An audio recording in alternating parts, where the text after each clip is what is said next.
Hey guys, welcome back to the channel. This is a story about what if Naruto Super Devil Highschool DxD.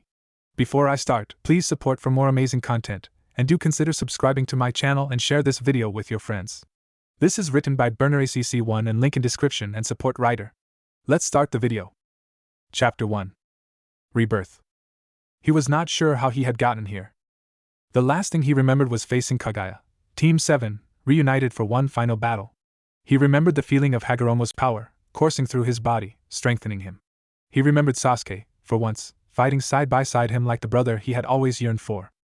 He remembered the final offensive, with him and Sasuke trying to use the culmination of the yin-yang release to seal the Mother of Chakra, the look on her face as their hands touched her. What he did not remember was what transpired in the aftermath. He didn't remember the ceiling, he didn't remember the aftermath, hell, he didn't remember actually succeeding. But the entity in his mind, it spoke otherwise. The chaos of the 10-tailed beast was never meant to be embodied. Not in the mind of a single person, at least. Its power was massive, so much so that even keeping it dormant caused Naruto a perpetual dull headache. Even Kurama's sealed hatred form hadn't succeeded in disrupting his inner peace quite as much as the true-tailed beast's mere presence did.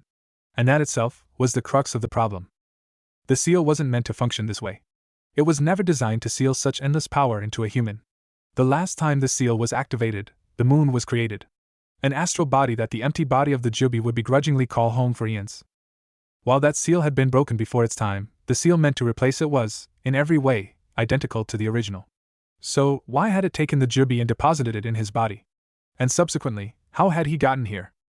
Here, in simple words, was very similar to the astral plane inhabited by Hagoromo's perpetual, disembodied spirit.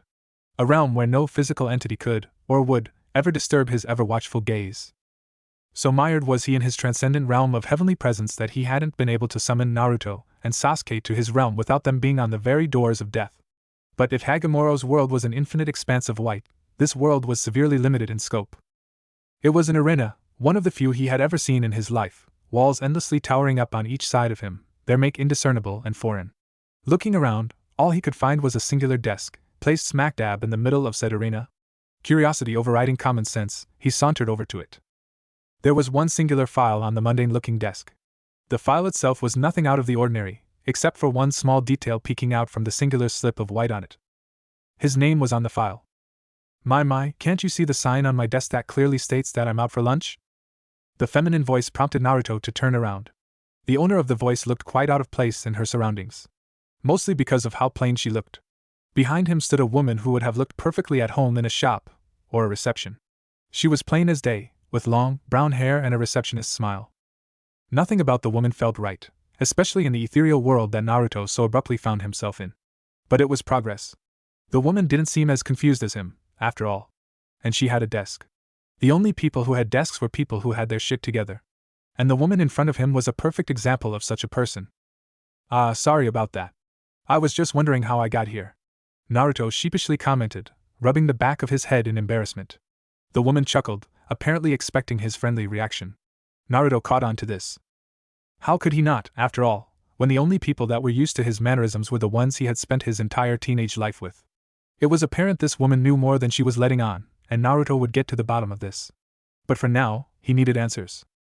Pardon me, miss, Naruto hesitantly began, but where is this place exactly, and how did I get here? On hearing the question, the woman smiled. Something about the smile put Naruto on edge. It wasn't just any smile, after all. It had a barely restrained omniscient quality to it. This woman knew stuff, much more than he did, at the very least. And she knew that he wasn't capable of understanding half of it. Naruto didn't like being looked down upon, and by merely smiling at him, this woman had managed to completely put him on edge. Said woman then took her seat behind the desk and locked eyes with him. Her smile was unwavering, and extremely unnerving. I think you need to rephrase your question, young one. To explain where we are would be impossible for me. A fact that is in no way helped by the extremely limited intellect you humans possess, she said, quoted. As if reading off a script she'd done millions of times before, completely disregarding the angry expression on her companion's face. What you should be asking me, Naruto Uzumaki, is why you are here, she concluded, doing nothing to mince her hurtful words. Naruto held back a string of expletives and asked her the needful. Her smile grew just a little bit. Well, the only reason you can be here is because you died.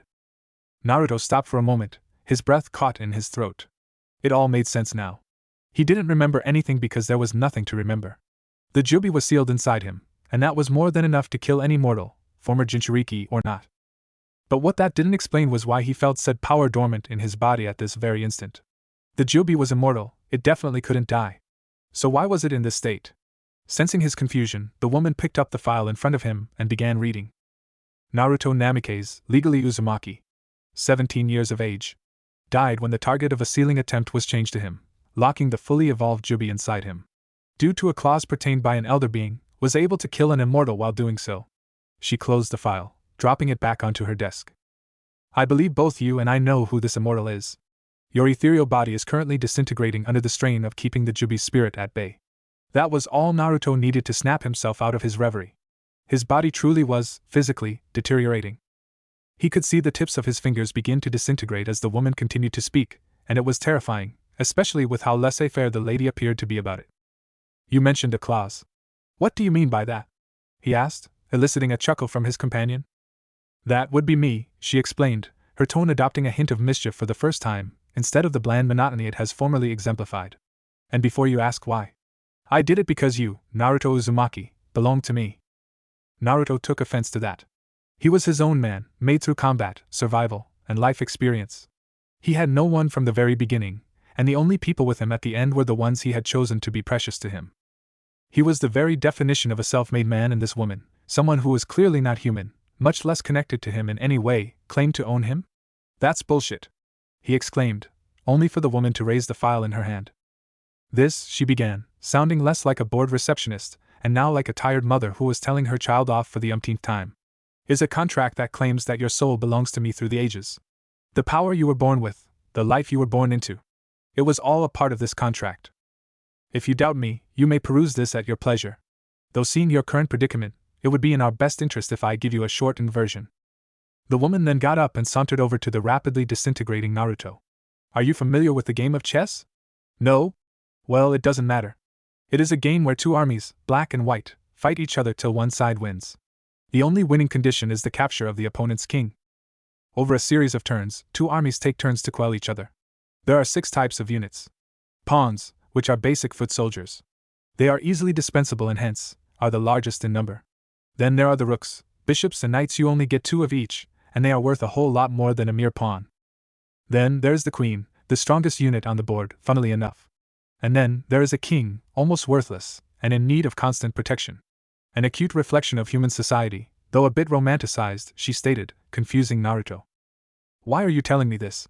He asked, only to be met by the woman's unnerving smile. Her teeth suddenly become sharper and her eyes duller, almost like a serpent watching its prey, knowing there was only one outcome. If you consider the worlds to be chess boards, me and my partner are the players. Except, we just put the pieces on the board, and they play the game out for us. Of course, worlds aren't just normal chessboards. For one, they are much more vast, so there are hundreds, if not thousands of pieces. It keeps things a lot more interesting, she answered.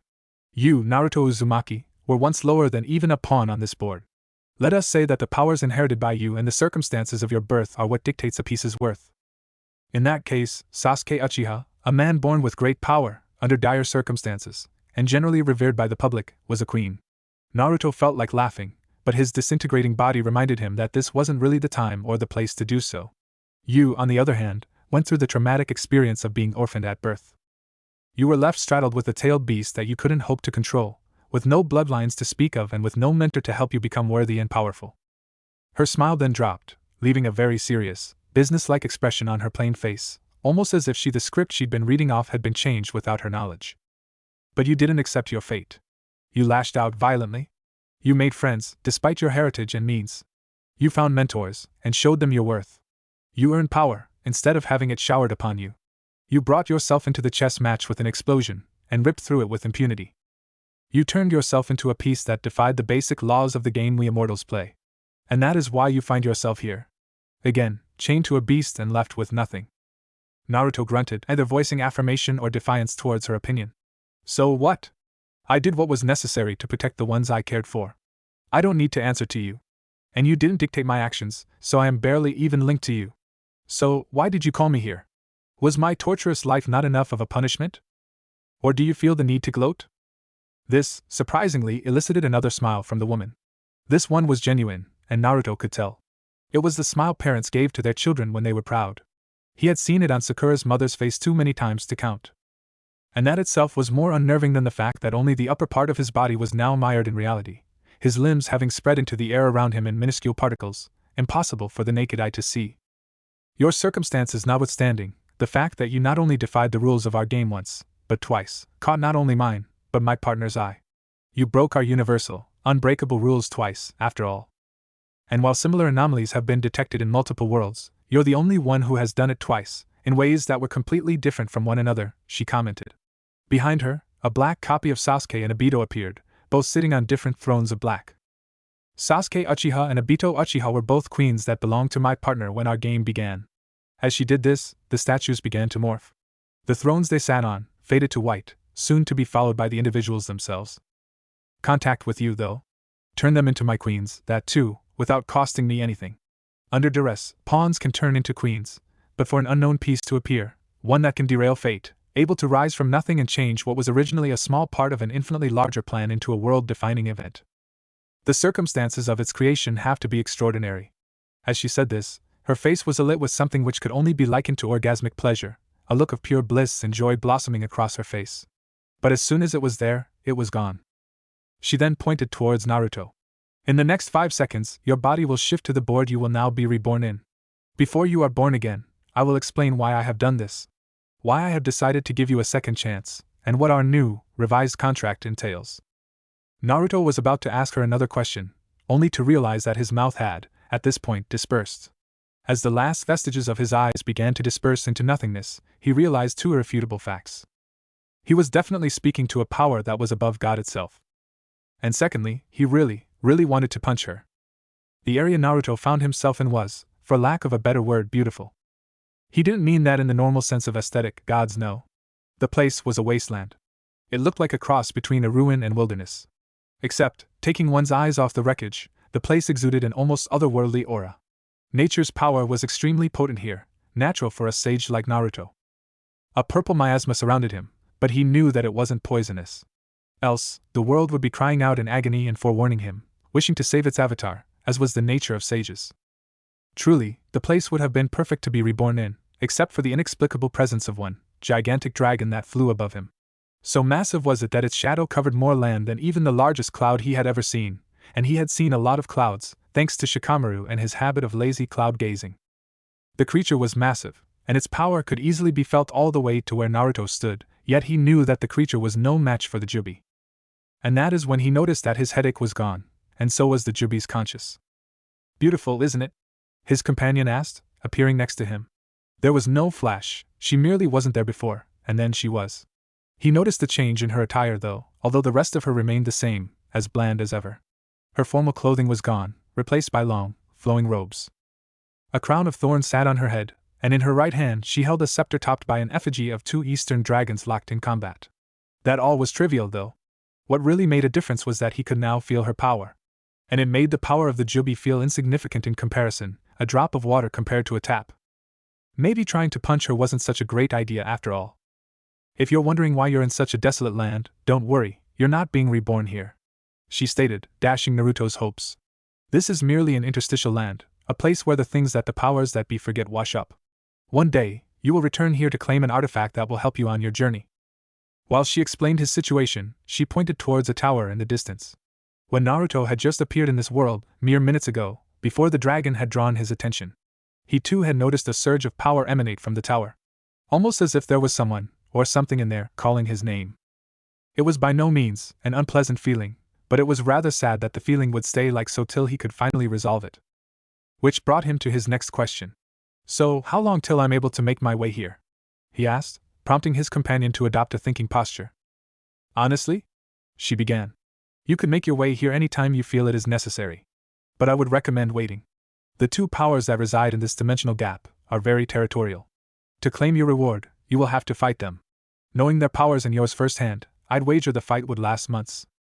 So it would be best to come here when there is no one, or nothing, awaiting your return. Naruto nodded, accepting the answer as the best he would possibly get. And what about the Jubi? He questioned. His power seems to have become one with my own. My chakra reserves are massive, and my eyes, they feel different. Did you have something to do with this? The woman nodded, confirming his theory. You should look into this, she spoke, materializing a small, handheld mirror out of nowhere. Naruto took it from her, and was shocked at what he saw. He had the Rinne Sharingan in his left eye. The coveted third eye of Kaguya. The connotations of his newly acquired eye was not lost on him. With the massive reserves of chakra left behind by the Jubi, he could very well destroy the entire world at will. Not that he wanted to do that, of course. You'll need it to fight the enemies you will face, the woman commented, noticing him looking in the mirror. My companion, Kath, is quite angry due to the fact that I hold your contract. The fact that I'm using you to replace this world's king, a creature who died to a neutral piece, has made him extremely angry at me. Hence, he too will be able to bring multiple powerful pieces into play. She said all this matter-of-factly, as if she wasn't speaking of beings capable of bringing about the destruction of the world manifold. Neutral pieces? What are those? Naruto asked. The woman's explanation had made it clear that she and her companion, Kath, waged war using their own pieces. Equating the game of chess to shogi, a game favored by the people of his time, Naruto was able to deduce that these neutral pieces were not normally a part of chess either. The woman seemed to have caught on to his train of thought, though. Neutral pieces are the will of the world. They are creatures who are not defined by us, not created by us, and cannot be manipulated by us. The two creatures that inhabit this plane are neutral pieces. In your world, the tailed beasts were neutral pieces. Every single creature that hasn't been pitted in combat by either me or Kath are neutral pieces. Hence, they outnumber us by the millions though, most of them aren't powerful enough to stand in your way. The last bit was added as an afterthought, possibly to pacify Naruto, who was understandably getting a bit jittery. So, you're going to put me in this universe as your greatest asset. But why? Naruto asked, his list of questions running thin, and the answers he was getting were less than adequate. The woman's face grew ever so slightly grim, showing Naruto that he was, at least, making some progress. This world is on the precipice of a war. A war where sworn enemies fight together against foes that beguile their very existence. The last time this happened, both me and Kath lost our kings. And this time, without our kings, we have no way of protecting the people of this world. Kath doesn't really care. Apparently, his new king too shows a lot of promise. But I am going above and beyond to bring you into this world, so that you can turn my forces into an army capable of fighting a war. She locked her gaze with Naruto's own, her sight so keen it felt like it was boring a hole into his soul. You, Naruto Uzumaki, are, simply put, my insurance policy. Naruto stayed silent for a moment. He had merely one last question left to ask, and in his mind, it was the most poignant one. Why me? He voiced, his tone quavering, barely above a whisper. He asked the question, sure, but his mind already knew this answer. He needed to hear it. He had just come from one hellish war, and he was just about to be flung into another. The knowledge that there were powers beyond his understanding that dictated the condition with said wars did not give him much reassurance either. I chose you because you are you, the woman nonchalantly answered. You are tenacious, fierce, powerful, and now, experienced. Most of all, you are borderline impossible to truly hate. You make friends faster than anyone I know. And you can redeem people that all others have lost hope in. That is why I chose you, Naruto Uzumaki. You are a man who defies fate. I need you on my side, she answered, her gaze still as strong as ever, no longer a boring desk jockey, now a Madonna who could lead armies of countless worlds to a hopeless battle in high spirits. It was then that Naruto realized that the creature in front of him, no matter all her shortcomings as an omnipotent being, did truly care. She didn't bring him in because she wanted to win this. No, she could definitely have found someone stronger, someone who wouldn't have needed such a sacrifice to bring into this world. By bringing him here specifically, she had allowed Kath to gain a huge lead on her. She didn't care about the game like her companions seemed to. With that in mind, maybe it wouldn't be too bad working with her. I believe it is time for you to go now, she stated. You will remember all of this, that is my parting gift to you. You will also gain powers that are localized to this world. And I suggest using them unless you truly need to call upon the power of chakra. She then raised her staff. I am taking a huge risk by placing you in this world. Kath has no idea that we are currently having this conversation, or that you are aware of the world I'm sending you into. Hence, I'd recommend not drawing his attention till it is absolutely necessary. Naruto merely nodded as a multicolored beam shot from the staff the woman held. My name is Framp. I thought you should know, she stated with a smile. Naruto responded with a bright one of his own as his body started to fade. It was then that he realized that his body wasn't just fading. It was shrinking. He was rapidly losing the physical strength that he had gained through endless practice. He was de-aging. The smile on Framp's face gained a comedic quality to itself as she noticed the changes occur. Naruto looked at her, bewildered, as his vocal cords devolved to a point where he was unable to hold a coherent conversation. The only thing that stayed was his expression of abject betrayal. The wonder of childbirth is a glorious thing, Naruto. And now, you get to experience it again. First hand and lucid. Demons, creatures of immense power that devils simply could not match. History spoke of a time when demons were abundant. When legions of thousands flew on wings of darkness, locked in a perpetual war against the creations of light. Each and every one of them possessed powers that made even the Longinus pale in comparison. The end of the First Great War was hard on them. Demons were limited in number, after all. And he who sat on his radiant throne in heaven held the very power of creation. He could create an unlimited number of angels.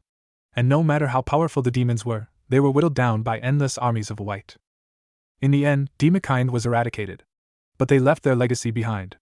Devils, creatures of lesser evil, but with the power to adapt and survive, who took charge of becoming what their progenitors could not. These devils carried on the Great War, even though they were a new faction altogether. They were slated to die, crushed by the massive hordes of heaven. But luck shone on them, and another faction was born. One formed by angels themselves. Dissent in their ranks caused chaos, and many an angel found itself cast from heaven, wings darkened by heresy. These blighted angels formed yet another faction, comparable to that of devilkind. And under the leadership of the crafty Grigori, christened themselves as the Fallen. Thus ensued a three-sided war. A war that went on for centuries. In the first quadrant of the war, the angels held firm. They dealt massive blows to both the Fallen and the devils. Such was the war that waged between the three factions. For every angel they felled, 5 more would take its place. What more, the archangels, resplendent in their glory, took the field of battle by storm. They were creatures born to fight demons on equal footing, and to pair them up against weaker adversaries just led to indiscriminate slaughter.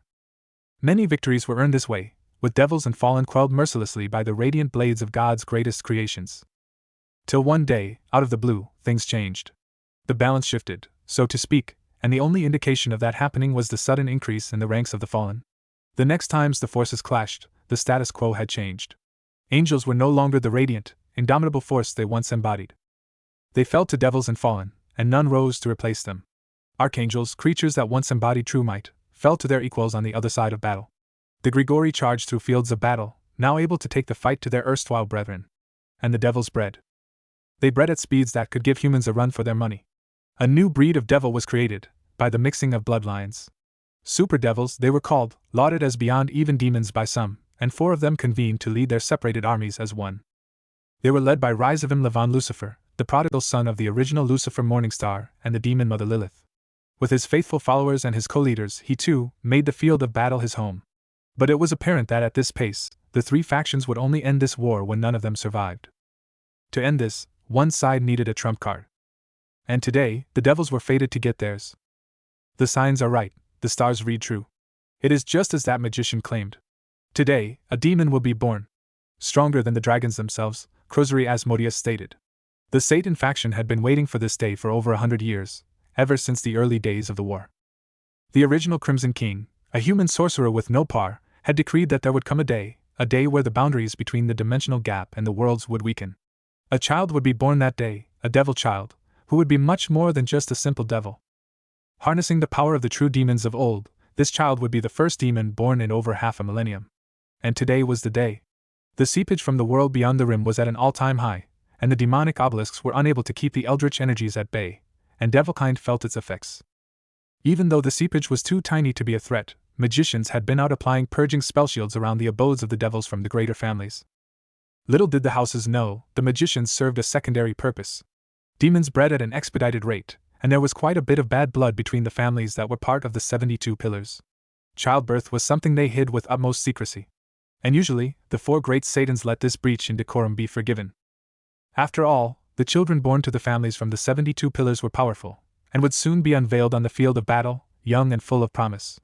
But today, the need for knowledge was dire. And the magicians would make sure that any child born today would be reported. The future of devilkind hung in the balance, hence, the need for them to obtain that child was imperative. The child will be identified by the end of the night, Rizavim Lucifer stated, taking a swig of wine from the glass he held. What concerns me is how to deal with the child.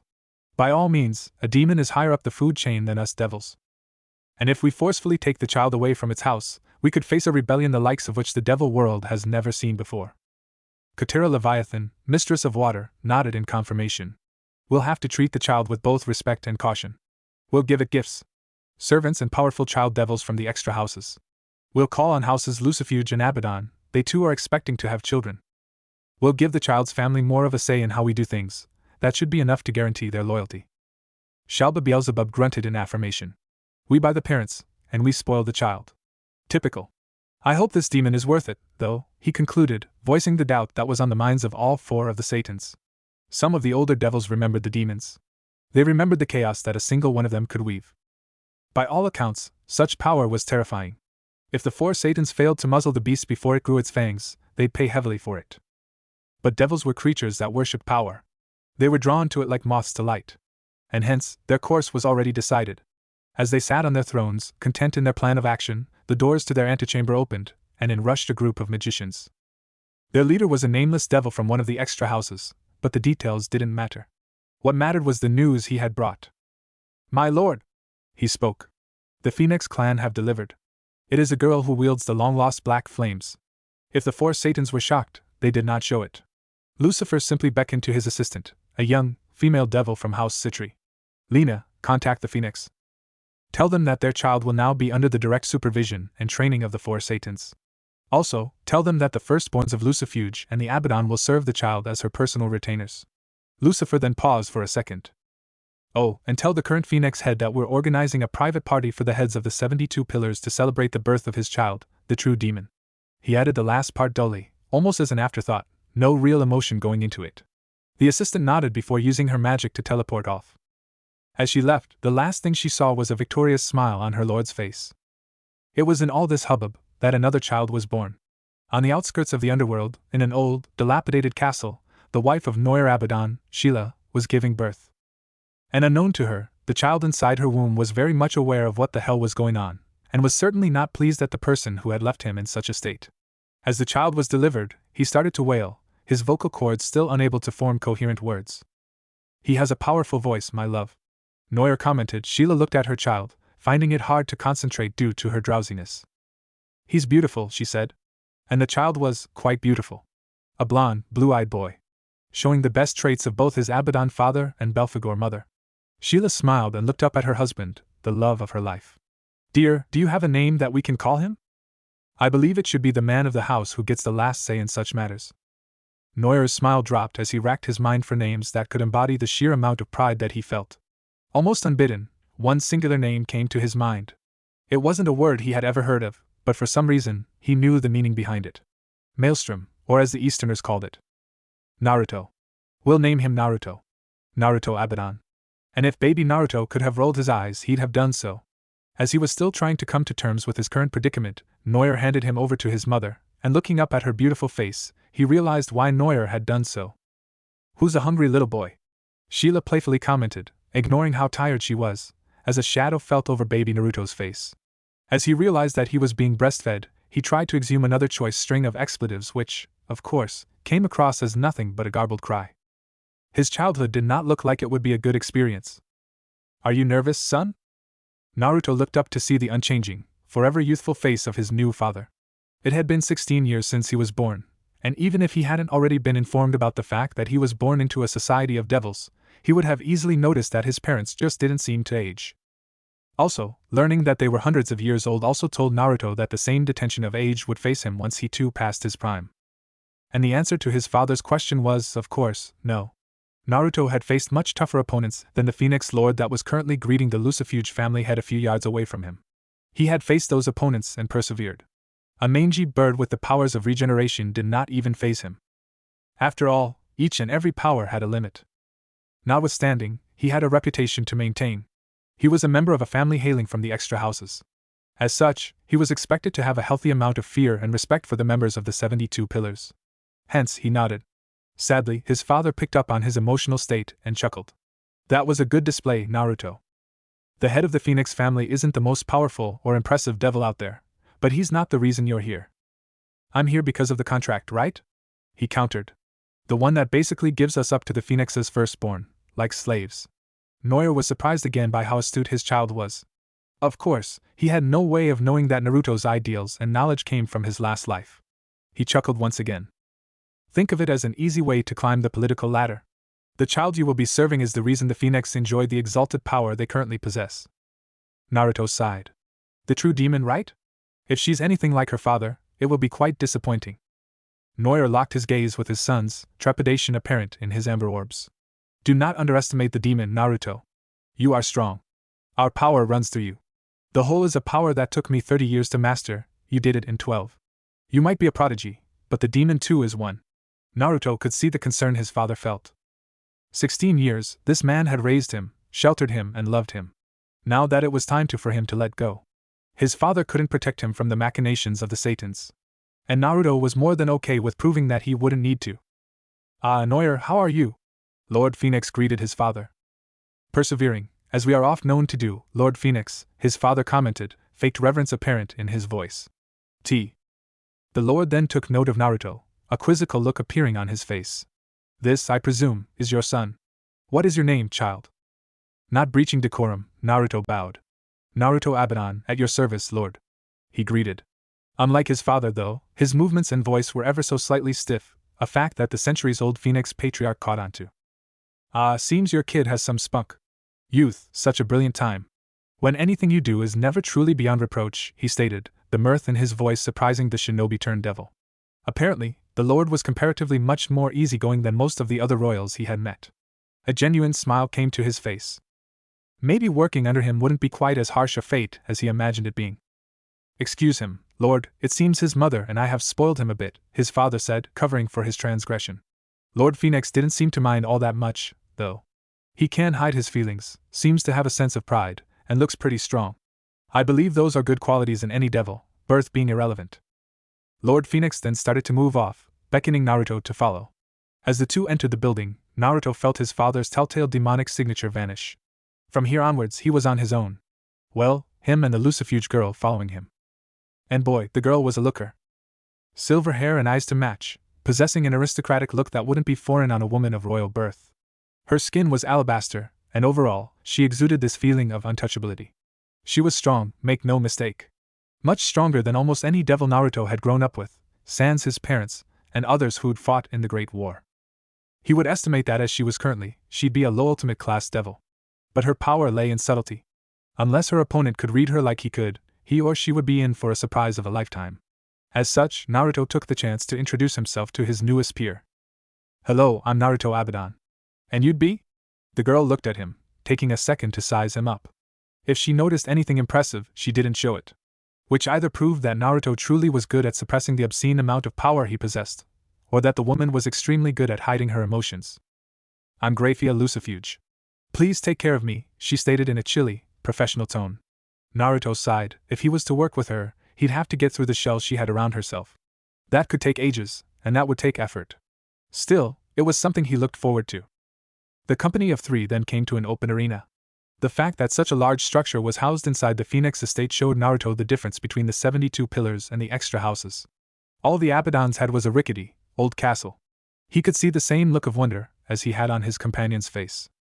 Comparatively to the Abaddon and the Lucifuge household, most other families had much less.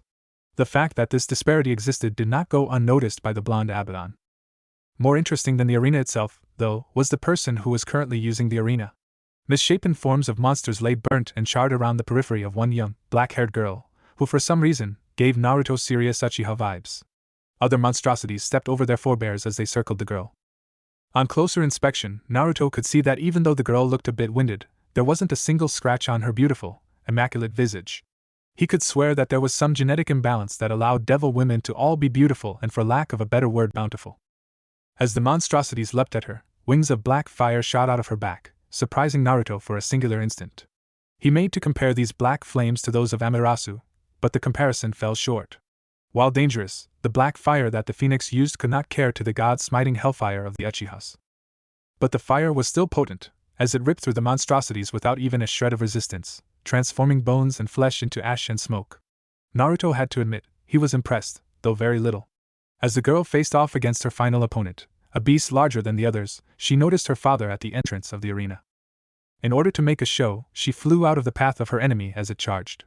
She then stayed in the air, right behind the creature, who had now found new targets. Naruto smirked. She's testing us.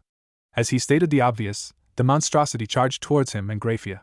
The Phoenix Lord behind them noticed how Naruto's body tensed up in anticipation, similar to that of a man who was used to mortal combat, and relished every single moment of it. The creature then leapt, closing the distance between itself and its new targets. Grafia was the first to react.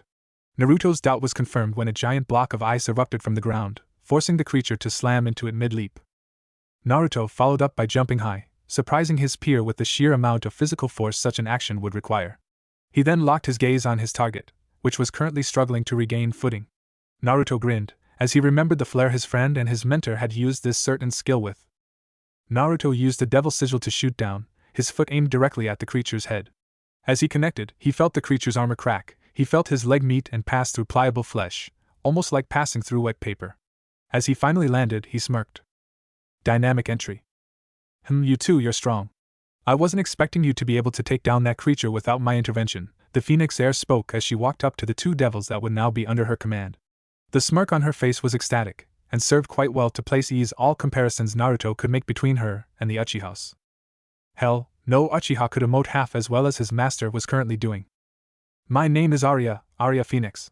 The girl pushed a stray length of hair out of her eyes. I don't care who you are, but I care if you're strong enough to stay alive. From today onwards, you will be working under me. As such, your only job is to support me on my jobs. I hope you two will be able to do the needful. For your sake purely, because if your efforts are subpar, you'll be replaced, the Satans and their contracts be damned. Naruto and Grafia nodded in unison. The former intrigued by the confidence the Phoenix exuded, even without any prior true combat experience. And the latter instantly enamored by the professional attitude her new superior embodied. Satisfied with the response, the Phoenix member turned to retreat from the arena, beckoning her new followers to come with her. Oh, and by the way, welcome to the strongest team the underworld has seen in centuries. Of all the missions we could have possibly gotten, why have we been sent to the human world? Naruto spared a second to look at Arya. 30 years had passed since they became a team. 30 years of painstakingly being the glue that held together his team, and he still couldn't understand why Arya hated the human world. Over the course of them being a team, they had completed more missions than any other team on record. With their varied powers and skills, no mission was ever too hard for them. Which is why it was coming as no surprise that the three of them were now only contracted for missions that were nigh on impossible for other teams to do. Which was partly why they found themselves currently in Greece, a country which, under great leadership, was proving to be the most dominant nation in the world. By leadership, Naruto meant sacred gears. It had taken the blonde shinobi a while to grasp the concept of these sacred gears. Relics bound to humans by God, still weird to know there was a guy who had the capital G and all that, but he digressed. That provided them a means to defend themselves against the occult. In theory, it was easy to understand. But considering the fact that these were weapons that could kill gods, he figured there was a secondary reason for their existence as well. Though the entire concept of a human taking on a god amused him a bit. Who would be that suicidal, after all? If the Jubi still had a will, he was sure it would be laughing inside him right now. Gremory and his team were severely injured in this area. They reported that the forces here could cause a hitch in our plans. We're here for preemptive defense. Consider it a holiday, guys, Naruto commented, lying down on a rock and choosing to ignore his teammates in favor of looking at the setting sun. Arya sighed. Gremory and his three mooks are merely inept. It wouldn't take much to send them scurrying away in fear. Could be a single angel for all we know. Behind them, Grafia made a disappointed sound. They aren't that bad, Arya. They did give us quite a fight during our ultimate class tournament match. Naruto sighed. Doesn't change the fact that they would have lost, had the examiner let us go on. None of us truly went all out in the fight. Surzex was constantly using his true form, while the rest too were going all out already, stalling for him. Arya didn't even use her flames, and I didn't even have to use the whole. Grafia sighed. Well, it isn't their fault that the two of you are monsters. Naruto chuckled. The only monster on our team is our resident demon. I'm just a simple medic, he concluded, earning a blank stare from both his teammates. You might be a medic, Arya started. But not many medics can punch an archangel 6 ways to Sunday. I think Raphael got a little cranky when my flames proved to be greater than his, but I wasn't the one who punched Raziel through a mountain. Naruto groaned. Don't remind me of that guy, he was too mysterious for his own good. Kept going on about how I wouldn't understand half the stuff that went on in his mind. Arya just shrugged. I feel his pain, you are a grade A dumbass after all. Naruto let the comment pass, but noticed how Grafia chuckled. It was good for her, being herself once in a while. It took Naruto the better part of a decade to get her to break character, and even now, she'd go back to being what society expected her to be all the time. Well, look who's laughing. Mind sharing the joke with little old me? Naruto commented, making Grafia choke on air. Arya, not one to miss an opportunity, pressed where it hurt. Bet she's thinking of Surzex right now. Tell me again, What is it about him that you find cute exactly? 'Cause I still cannot see it. Naruto butted in again, seeing his opening. Mao, you find that dullard cuter than me? My, I should dump you for that, Grafia-chan. A dark shadow passed over Arya's face. Naruto had forgotten that she did not like it when Naruto brought up his relationship with Grafia when they were working. Said something about it breaking professional decorum. So, Naruto decided to shut up. Grafia, having gotten the point, concluded her answer as fast as she could. Definitely not cuter than you, Naruto. And I didn't ever call him cute, I just said that I found the passion he had behind his entire equality speech during the examinations quite admirable. That is all. Arya cleared her throat loudly, getting their attention. So, the scouts state that Gremory's little gang were last seen along the northern ridge of Mount Parnassus. The mortals in the area too have reported occult phenomena along said region. As of now, we will split up and search the mountain for the perpetrators. When you find them, report to me. Our communication glyphs will be active till the end of the mission. Do not engage alone. Now go! Naruto nodded as he summoned his wings. His companions followed suit. They flew up, gaining altitude over the mountain. As they reached the peak, it became increasingly apparent that whatever had taken out Gremory's group had in fact been much more powerful than any stray angel. Because the top of the mountain was ravaged, completely obliterated from the face of the earth. Oh, so it is one of those days. Longinus. Of all the blasted things it could have been, it's the Longinus. 2 of them. While Naruto could definitely sympathize with the frustration his master felt, he felt his role was better served by thinking of a way to resolve the bloody mess that they had gotten into. The 2 Longinus in question were the Divine Dividing and the Boosted Gear. Locked again in endless battle against each other. And oh, what a battle it was. They had been fighting for the entirety of 2 days or more, considering Gremory's clique had gotten here around that time frame. Their weapons were battered, and even their balance breakers were beginning to crack. Most of all, their surroundings were what painted a better picture of their battleground reflecting this, or the lack thereof. The mountain peak had been decimated to the point where the 2 dragon wielders were now fighting inside a crater of their own making. If they had noticed them, they didn't show it. So engrossed with each other were they that their surroundings simply didn't matter. Such was their hatred for one another, such was a rivalry that transcended past multiple lifetimes. They haven't noticed us yet. We might be able to call for backup. Possibly get a Satan to help us out, Grafia added. While it was true that the 3 of them had yet to be discovered, exiting their current hiding spot would increase the chances of that happening manifold. It was a risk, yes, but so was fighting them. If push came to shove, Naruto was more than sure he could take them down, dragon and all. But he didn't wish to reveal the extent of his power. We should fight them. There are 2 of them, and they have obviously been at this for a while now. They are weak, we are strong. There is no need to involve the Satans, Arya stated. Grafia gave her a disapproving stare. Weakened they might be, but they are still dragons. I don't think it is a good idea for us to engage them, period. As the 2 bickered on, Naruto noticed the warriors stop fighting. In unison, their armored heads turned towards the group of 3 devils. Guys, I don't think we get to choose any longer, Naruto stated, pointing towards the 2 warriors, who were now aiming their cannons at their motley group. Arya was the first to react, her wings of fire already extended in anticipation. Team! Scatter and engage! She yelled as she dodged the 2 blasts of obscene power that headed her way. She then maneuvered mid-flight and delivered a blast of fire to the white warrior. Naruto, meanwhile, accelerated straight into the Red Knight, who swung his sword, seemingly an extension of the boosted gear, possibly some form of a subspecies balance breaker, in response. The sword was trapped mid-swing by Grafia's ice, allowing Naruto to punch the Red Knight into the mountain. Having distanced themselves, both sides regrouped. You survived our initial barrage. Impressive, for devils, the White Knight spoke, ephemeral blue motes of power dispersing from the ethereal wings on his back. The Red Knight dislodged from the mountain and flew up, joining his white rival. Indeed, you are better than the last 4. They weren't even worth killing. Arya smirked. If you are trying to compare us to Gremory and his flunkies, you're making a very wrong comparison. We're leagues above those buffoons. She chuckled. Do give me your names before you keel over and die, though. I like to know who my victims are. Behind her, Naruto sighed. Leave it to Arya to taunt opponents that could kill her twice over before she could so much as blink. The 2 knights took her impending threat as something of a joke, as was made apparent by their laughs. Sure, princess. My name is Davion, scion of the Great Welsh, the red-scaled knight proclaimed, bashing his sword on his cannon. His companion, though, was a lot subtler in his retort. I have no name, but you may call me Aspro. Arya's smile grew wider. I am Arya Phoenix, true demon of the underworld. Now, do me a favor and try to put up a good fig. Arya's taunt was cut midway when Aspro flew at her with speed that she couldn't hope to match. She was barely able to avoid his sword as it pierced the air where her head was a second ago. She lashed out with a kick, only to be blocked by the knight's seemingly impervious armor. Naruto moved to intercept, but was forced to defend against Davion, who moved in between him and Arya at speeds rivaling his eternal nemesis. Now, it wouldn't be sporting if I allowed their fight to be interrupted, so why don't you fight me instead? The Dragon Knight spoke as he lashed out at Naruto with his sword. Naruto easily dodged it and planted another fist on the knight's face. This time, though, the knight wasn't flung quite as far as he was last time.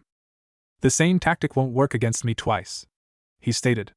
Naruto then felt the knight's already immense power double. You'll have to do much more than that to take me down. Before Naruto could react, the knight was behind him, his charged arm cannon pointed right at Grafia.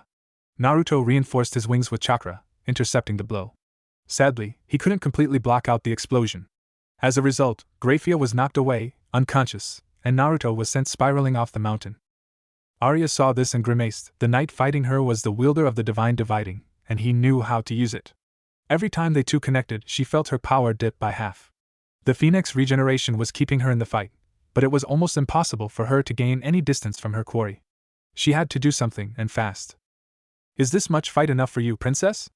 Aspro commented as he lashed out with his sword again. Arya found herself eating her own words as the sword nicked her stomach, having her power again.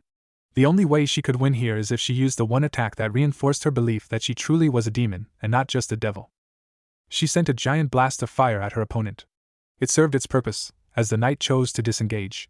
She then willed all her fire into existence, surrounding herself in a giant ball of black fire, the all-consuming light of which blotted out the dull orange rays cast by the setting sun. Witness the true power of a demon! Supernova! The ball of fire then began to expand outwards, destroying every single thing in its reach.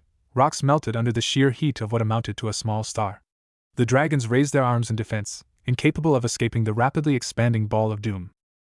And for a second, there was silence. Then, the ball of fire dispersed, the flames burning out, running out of demonic energy to feed their existence. And Arya dropped to the ground, unconscious. Before she hit the magma underneath her, Naruto appeared in a burst of speed, catching her unconscious body. She'd be alright in 30 minutes, thanks to the regeneration factor of the Phoenix. Naruto would have transported her back to the foothills, like he did to Grafia. But currently he had bigger issues. As the light from the supernova faded, Naruto realized that in their last bid for survival, the two knights gave up their bodies to their tenants. In the crater now stood two dragons, each resplendent in their own bodies. Each capable of destroying the very mountain they stood on, and each staring at the devil responsible for their current predicament. That stung, the dragon who was once Davion commented. Contrary to what he said, his scales weren't even charred by the flames, seemingly unaffected in the slightest. Who knew that the little bird held such power? His rival chimed in, spreading his wings. Still, now that our pesky hosts are out of the way, we can fight with our true capabilities, the dragon, Albion, commented. The other dragon, though, seemed to have eyes only for the phoenix who had cost him his mortal host, his current form nothing more than a transitory mask, as no human body could hope to withstand the full, unfiltered power of a dragon inside of them. Be that as it may, I cannot continue our fight till I know that nothing else will interrupt it. I believe we'd be best served by removing that pesky bird from this mortal plane. Naruto chuckled. I'm afraid I cannot let you do that. It would reflect poorly on me as her retainer if I allowed her to fall prey to two overcooked wyverns. The red dragon, Drake, chuckled. Even in the face of death, you find the time to crack a joke, he started. But what can you do? Your master is indisposed, and your other companion might as well just die, for all she's worth. Naruto let out a laugh, confusing the two dragons. Their confusion only grew when one of the boy's eyes morphed into a red ripple, commas dotting it. You two are dragons, that might be true. But you were enslaved, forced into prisons of iron, and left to rot, he stated, angering the duo he currently faced. Now let me remind you of something you seem to have forgotten in your delusions of omnipotence. Chibaku Tensei, planetary devastation. The two dragons were instantly surrounded by an endless barrage of rocks. The two heavenly dragons were lifted up, their bodies crushed by countless amounts of molten rock that together formed a gigantic, cohesive sphere. As the planetoid was lifted above the mountain, all that protruded from the giant planetoid were the heads of the two dragons, bewildered and, for once, afraid. Because the devil who they thought of as worthless now stood beneath them, a gigantic, ethereal monster with 10 tails surrounding his body. And where the thing's mouth should have been, a gigantic orb of darkness was forming. So great was the orb's power, it was hard to even look at it, their instincts screaming at them to run, that their fate was sealed the moment it touched them. As the orb stopped growing, the blonde devil smirked. Let me remind you what fear is. Bijadama. That night, the true demon of the underworld was welcomed back by the Satans themselves. The story that she had single-handedly taken down 2 dragons with one attack was spreading through the masses like wildfire. The confused Phoenix was informed by her partner and medic that the dragons perished in her flames, consumed by the supernova. Something she was reluctant to believe, but was forced on her due to lack of evidence that proved otherwise. That night, there was a great celebration in the underworld, as the true demon had triumphed over the heavenly duo. The title of Dragonslayer would precede her name forevermore, and there was nothing she could do about it. Her retainers, too, were praised to have been able to fight against the dragons alongside her, even though they were both incapacitated early on. And that night, a young reincarnated shinobi slipped away from the party, his secret safe with him. 200 years. 2 centuries had passed since the fateful day Naruto was reincarnated in the underworld. The first century had been comparatively simple, if not overly exciting. Him, Graphia and Arya had spent the entirety of their first century taking an active part in the war of the 3 factions. They had proved that they had no equal on the field of battle. Numerous were their victories, and their losses were none. Their prowess on the field of battle had earned them both accolades and status. And with the public being acutely aware of their power, they had become 3 of the most known faces in the underworld. The dragon-slaying demon, Arya Phoenix. The Ice Queen, Graphia Lucifuge. And the smiling face of death, Naruto Abaddon. Naruto still found it weird how even his position as a medic still didn't change people's perception of who he was. After all, he had fought off many strong foes during his time on the field. But both he and Graphia paled in comparison to the popularity Arya had received. The 4 Satans took every chance possible to shower her with praise and adoration, and she basked in it. She was a household name in the underworld, and had rejected hundreds of suitors from multiple great families. She was what every devil aimed to be. And for her, it was glorious. As such, Naruto didn't care about fame. And that paid off as the second century of his life took a turn for the worse. The war was coming to an end, as was apparent to see. The forces of heaven and those of the fallen could no longer support an all-out war. Archangels and Grigori had fallen in battle, and there was no way to replace them. Heaven simply couldn't push on at the same pace as they once did. And less angels meant less fallen. On the other hand, devils were still reproducing, creating new soldiers bred for war, albeit not at a grand pace. Hence, the Satans made the push to keep the war going. Their goal was simple: to eradicate their timeless enemies once and for all. Sadly, even the devils had their limits. Taunting the fallen and the angelic host could lead to the 2 sides uniting against them. The underworld could not survive such a pincer attack. It was doubtful that even the demons could have, and the war, hence, promised mutually assured destruction. Devils, being creatures that value power and survival over everything else, were divided between 2 factions. These factions were united by their primal instincts. One wanted to fight and attain more power for devilkind, while the second simply wished to survive. And hence, the underworld devolved into chaos. Devil killed devil in the city streets. The opposition, led by the houses Gremory, Citri, Glaciolabelas and Astaroth, gained many supporters, thanks to the natural leadership skills that Cerzex possessed. But for all their numbers, they lacked military prowess. On the other hand, the Satans had their pieces. They had ultimate devils by the dozen, and like a cherry on the metaphorical cake, they had the true demon and her 2 retainers, more like a force of nature than anything. And hence, the 2 retainers were the ones sent to quell the largest groups of resistance. Arya was too powerful to be sent, considering someone needed to be ready to defend the Satans themselves, as if their own powers were not enough. Hence Naruto found himself embroiled in civil conflicts around the nation. Many a time, he had faced heads of the 72 pillars, only to leave them in a pool of their own blood. It wasn't something he enjoyed doing, sure, but it was his job. And the sooner it ended, the more grateful he'd be. He didn't care which side won. He had made his mind to leave either way. The moment this war ended, he'd leave for the dimensional gap. The nagging feeling in his head was growing. It had been growing over the last decade. And now, the means to get to the elusive dimensional plane were within his grasp. The power of the whole, which he had gained from his Abaddon heritage, had evolved. And it had opened up a new world of possibilities for him. Added to that, he had no ties left to the underworld. In order to be recognized by the Satans, devils from the extra houses had to cut all ties with their families. By ascending to the rank of an ultimate devil, Naruto had done so, as had Graphia. He was no longer accountable for his house, and his parents understood that. Even in gatherings, they no longer acknowledged his existence. That was the curse of being a member of an extra house. He had never made any real friends during his 200-year-long life. Devils were a secretive bunch, and their friendships were decreed by contacts and alliances more often than not. Arya didn't care where he was. She had her family and the Satans on her plate already. And his last reason for staying, Graphia, had broken up with him mere weeks ago. Which is why it came as quite a surprise when she asked him to meet her in a secluded location in the city's slums. Greya wasn't one to ask for favors. In the century and a half that he had been with her, not once had she asked for a single one. And now, merely a few weeks after having broken his heart, she had asked for her first. This vexed the blonde devil, and that led to him strolling down the slums that he was once brought up in. He only remembered some of the streets, but being 200 years old did that to even the best of memories. Things had changed, times had changed, people had risen from these streets, and people had drowned in their own blood in these streets. But he stayed constant. Naruto! This way! The blonde was broken out of reminiscence by his ex's stern voice. Looking around, he found the source of the sound a little further down the road, poking her head out of an abandoned house, resplendent in her beauty even with the disconcerted frown on her face. Naruto followed her lead into the house, tuning out her voice as she thanked him for coming to her aid. He steeled his heart. He was by no means okay with the proximity he currently held with the woman he had loved for so long. But she had asked for a favor, and he would grant it to her. We need to hurry. Their condition is worsening, she exhumed, leading Naruto into what appeared to be a basement shelter. As his demonic eyes stabilized to the darkness, what he saw stunned him. The place Grafia had led her into was the medical chamber of the very foe they were currently fighting. And on the 3 beds lay the people who were spearheading this revolution. Serafal Citri, Akuja Glagia Labelas and Falbium Asmodeus. Beside them stood the heart of the revolution, Surzex Gremory himself. The 3 incapacitated devils were in bad shape, their powers were being rapidly dispelled by the black goo that covered them, and Naruto knew where the goo came from. But that wasn't the question that came to his mind. Grafia, he began, his voice filled with steel, cold as the 9th layer of hell. Why have you called me here? The silver-haired Lucifuge flinched at the tone. It wasn't something she had ever heard or seen Naruto use, but here he stood, unmistakable in his resplendent power and understandable confusion. She cleared her throat, shaking off the effect Naruto had on her. They faced Lord Barbatos in battle.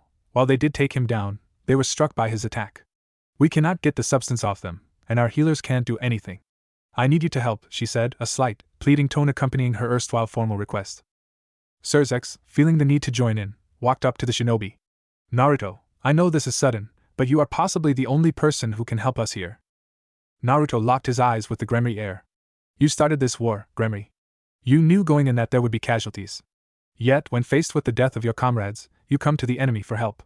He drew a kunai at speeds that the red-haired devil couldn't even dream of being able to follow. Give me one reason not to strike you 4 down and end this war right now. Before the red-haired devil could respond, a wall of frost appeared between him and the blonde. Naruto jumped back, surprised by the sudden attack. He regained his bearings in record time, as he drew his second kunai. Before he could respond, though, he caught sight of his assailant. Grafia, the woman he loved and cherished, now stood between him and the 4 seeds of rebellion, her arms defiantly channeling her potent ice magic. If they die, so do I, she stated, glaring at Naruto with defiant eyes. For a second, Naruto had the urge to respond in kind. But then his high faded and he realized who he was facing. You know that what you're doing is tantamount to treason?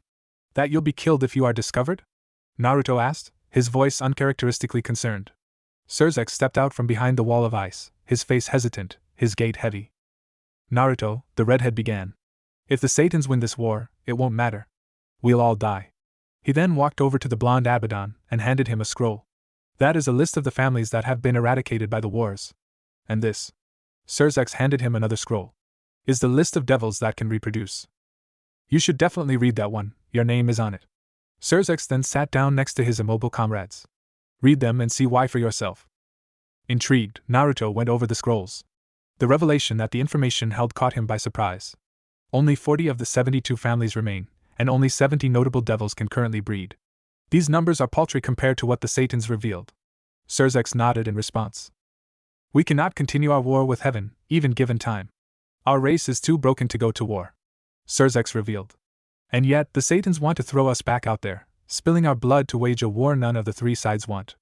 And if we, by some miracle, win, they plan to throw us against the humans. And you, of all people, know how dangerous humans can be, when given the right tools. Naruto nodded, moving over to the 3 incapacitated devils. He could save them, but doing so would make him an accessory to treason. While he could easily escape the underworld, he didn't want to leave the people he cared for here to rot. Sacred gears, he stated. God's gift to mankind, weapons we are not well equipped to fight. Surzex nodded, trepidation easily visible on his face. So, will you help us, Naruto Abaddon?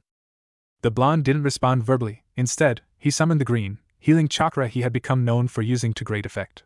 If we plan to take down the Satans, we need to act fast, he commented, as smiles of relief spread on the faces of both his companions. Your companions will take a week to heal. Once the week is over, you must retreat from battle. I have seen how you fight, and trust me, you're not even in the same league as the Satans. He then pointed at Graphia. Take her with you. I will guard these three. Secure a place where you four can train. Once they are healed, I will relocate them there. And what do we do then? Surzex questioned. The Satans won't just sit quietly while we grow stronger. He was silenced by Naruto's raised hand. Graphia and I will create time for you, a year at max, 6 months minimum. I will personally oversee your training, make sure you can defeat the Satans. We strike at the end of next year. Surzex was flabbergasted. The man who was willing to take him down a mere minute ago was now offering to take on his comrades as pupils? You'd do all that for our revolution? He asked. Again, his gaze was greeted by the unflinching cerulean of the man who he had just haphazardly drafted to his cause. I'm not doing this for your revolution, make no mistake. Naruto then gazed at Graphia, her lovely visage still doing unspeakable things to his mental state. I don't care who wins this war, I will fight in it and see it to the end, that is all I promised myself. I'm doing this because she asked me to. In for a penny, in for a pound, huh? Graphia commented, her rare, playful side shining through in her moment of happiness. Naruto, too, chuckled dryly. Ah, a British proverb, how suitable. Now move. We do not have a minute to waste. The next year was remarkable in devil history for 2 reasons. 1, the spearheads of the revolution, Gremory and his alliance, disappeared from the field of battle. They were replaced by the true demon's 2 retainers. Being members of the extra houses, they were taken as a joke. Their feats of combat were originally taken as byproducts of being on the same team as the true demon, and they were all but expected to keel over when faced by a devil from the families. That was their gravest mistake. Naruto and Graphia ripped through battlefields, both winning the revolutionary army's many battles that were considered unwinnable. Alone, each of them proved equal to an army. Together, they resembled a primordial force of nature. They kept the forces of the Satans at bay, and they did so in the most effective manner possible. By kidnapping the devils that lead those armies. Which lead to the second reason. Many such armies later chose to align themselves with the revolutionaries, their heads defecting to the other side of the field of battle. Surzex was a natural-born leader, and he was well versed in the dealings of the court, thanks to his upbringing as a Gremory. He cut deals where he could, took hostages where he could, and tortured whoever was left. Most devils broke at his feet, joining his army, be it for political gain, self-preservation, or plain old fear. All this time, as the war raged on, Naruto spent time with the 4 devils who had their eyes on the thrones that the Satans currently called their own. He trained them whenever he could, bringing out their potential, of which there was no lack. Powerful bloodlines bred powerful children, and these were the best of the best. He grew close to 3, Seraphal, Falbium and Akuja. The first was childish, but powerful. She held her morals above all, and would never abandon a teammate. She was instantly smitten with him, but would never show it, much to the dismay of her teammates. Akuja was a smart man, and Naruto, with his knowledge of war, was more than a match for him, on the training field and off. Falbium was lazy, a trait he shared with his current trainer. They would often talk when they both rested, gazing at the fake sky of the underworld and staring at fake clouds blow past. The one he couldn't bear was the Gremory. While he could understand that Surzex wasn't an evil man, he did not like the self-righteous posturing the devil was so fond of. His aristocratic, passive way of dealing with issues was anathema to the blonde devil, who preferred to solve his issues with a much more active approach. Still, the man held his ideal above all, and he could respect that. Apparently, that was what drew Graphia to his cause. 1 year he had spent, repeatedly smiting the 4 devils to the ground, over and over again. Yet they would always get up. And every time they did, they came at him stronger and smarter than before. Before long, he found himself using the power of the whole to fend them off, and at the end of the year, they were hitting hard enough for him to take them seriously. If anyone could do it, other than him, it would be them. Trained and rested, today was the day that they assaulted the Satan's seat of power, Castle Inferno. Their army was currently battling the main force directly under the Satans, the largest army of the underworld. It was all a ruse, as the 6 devils who truly mattered made their way directly to the castle. Are you sure we're ready for this, Naruto? Seraphal asked, her beautiful face set in a permanent frown. The blonde nodded. As ready as you'll ever be. You 4, with Graphia, pose a serious threat to the Satans in there. Naruto pointed at the castle. I, meanwhile, will buy you the time necessary to take them down. Once the battle begins, I will be unable to provide you guys support, so everything that happens in there is up to you. Graphia cocked one eyebrow, slightly surprised. Why? Where will you be? She questioned, earning a chuckle from her ex Naruto, then looked up towards the sky. In our year of training, I believe you guys have forgotten that the Satans have one final line of defense. It took his companions a second to realize who he was talking about, and Sarah Fall was the first to respond, her mouth agape in abject terror. No! She exclaimed. Shit! How could we have forgotten? The demon guards the devils that dwell within. It was the only part of the revolution that we could never figure out a counter against. Her voice gained a pleading quality. Naruto, you can't? She's a demon, both literally and figuratively. But so is he, Grafia stepped forth. Naruto himself is a super devil only in name. I could hold her back, but not for long. Among us, he's the only one who can buy us the time needed to fulfill our objective. There was terror in her voice, but it was restrained, as much for her own sake as her companions. Sensing the tension, Naruto chuckled. It's okay, guys. I was on her team for the better part of a century. I have some tricks up my sleeves. I'll make sure to buy you enough time to complete your mission. His laugh was the final straw, as Sarah Fall began to cry. Surzek stepped forward as well, concern apparent on his face. What good is our victory then? If we lose you, we lose everything, he stated, making Naruto laugh again. Now, you're exaggerating things. You have a dream, an ideal. And I'm willing to take a dance with death, just to see it fulfilled. He lied, he had no intention of dying. And I told you once before, Gremory, you started this war knowing full well that there would be losses. Have the backbone to finish what you started, plus, I'm not going to die here. I have a few things to do before I keel over. Surzek nodded. I'll keep you to that. Best of luck, he muttered before running off towards the castle, where his date with destiny awaited. Grafia gave him a single nod, a grateful look on her face. Naruto expected nothing more. Akuja stopped for a second, offering his hand to Naruto. Confused, he shook the proffered hand, eliciting a smile on the gray-haired demon's face. That, he stated, is a bond of brotherhood. It promises your safe return. Don't you dare break it. Naruto smiled and nodded, choosing to remain silent. The devil then ran off after his friends. Falbium simply stared at Naruto, his blank look unfazed despite his current predicament. Don't die, he offhandedly commented. It would be too much work, arranging a funeral. Naruto chuckled. Duly noted. He responded, getting a nod out of the lazy devil, who then sauntered off after his comrades. Naruto, Sarah Fall began, her voice quivering. Please live. That's all I ask. Please. Promise me, just this once. Naruto paused for a second, genuinely touched by his fellow devil's sentiment. He had to remind himself again, as he found himself doing over the last 200 years, that these were devils, closer to humans than the monstrosities he had faced throughout his life. Uncharacteristically, he hugged her, bringing her close to him. I promise, Seraphal, that I will live. Seraphal, while initially surprised, broke down in his hug, clinging closer to the devil she had grown closer to in 1 year than any other. When you come back, we'll have a party. Once that is done, I have something to show you, Sarah quietly commented, breaking the hug and slowly walking off. A few yards away, she turned to get one final look at the person she had fallen in love with, before averting her eyes and dashing off. Well, that was a thing. You can come out now, Arya, Naruto stated. He knew she was there, she had been there from the very beginning. Listening, observing, biding her time. He knew why she let them go. She didn't care for the Satans.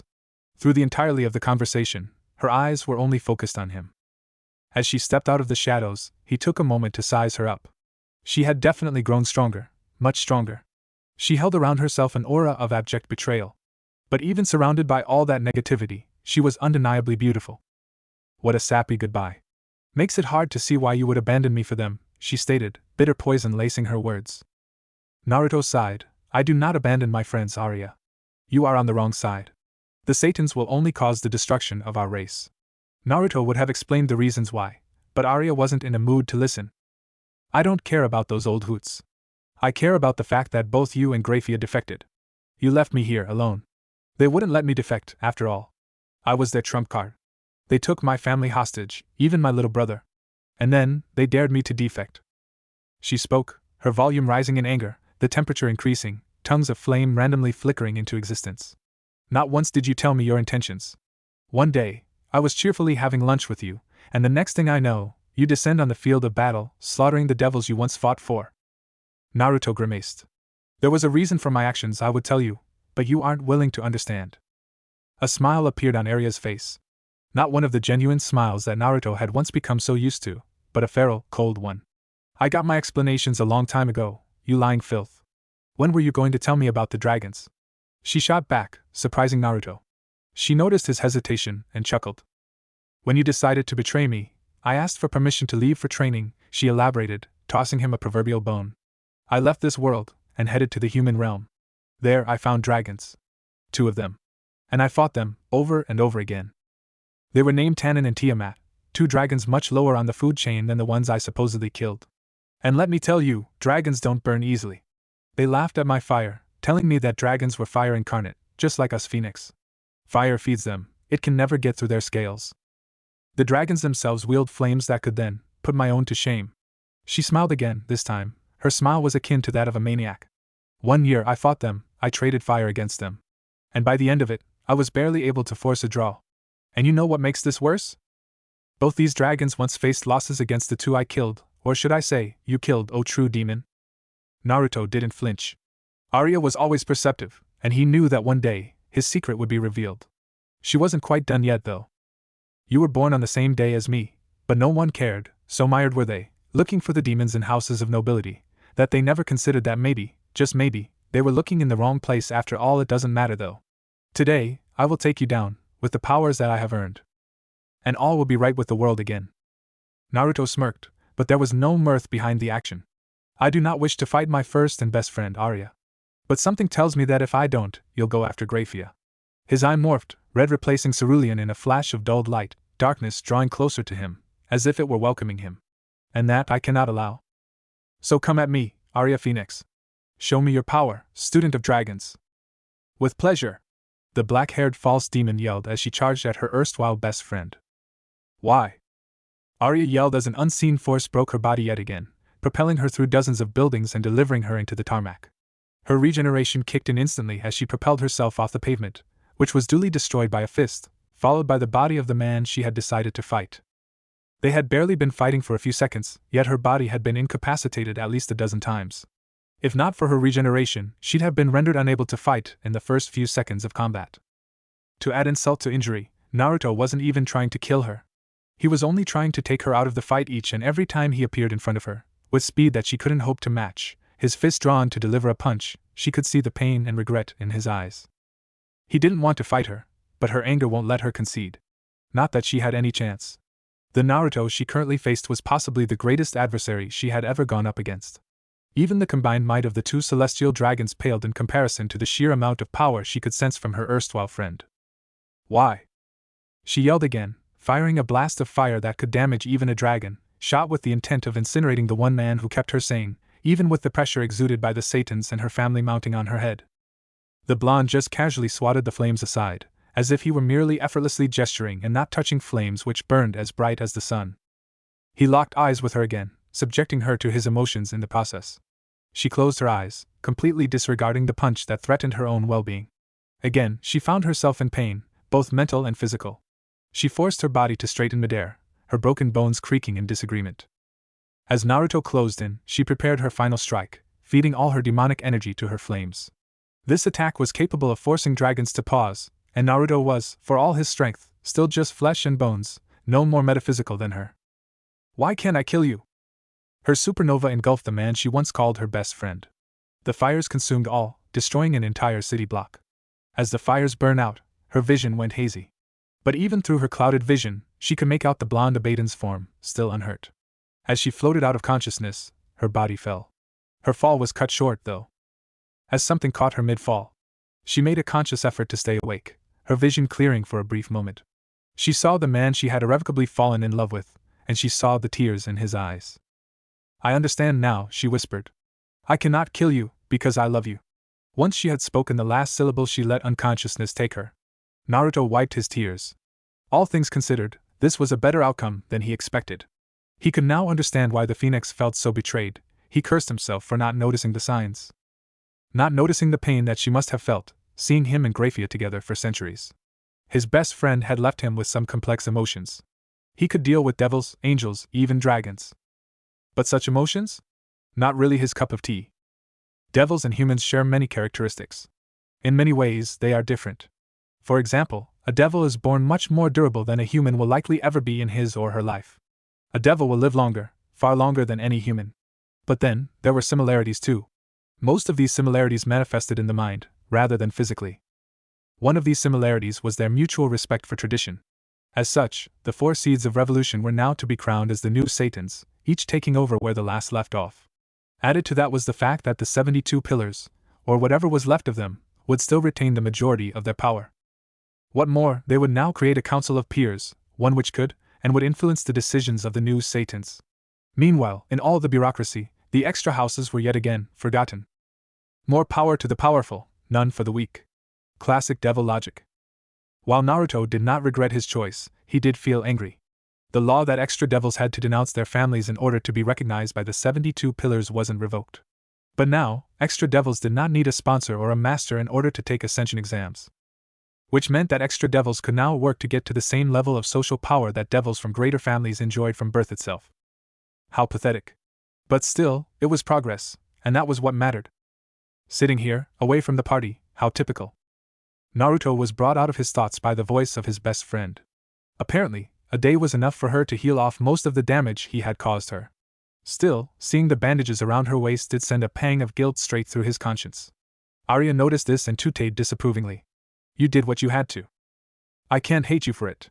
I came here to apologize. I was out of line. You didn't abandon me. I was just too stubborn to notice what was going on around me. Naruto shook his head. No, either of us are to blame.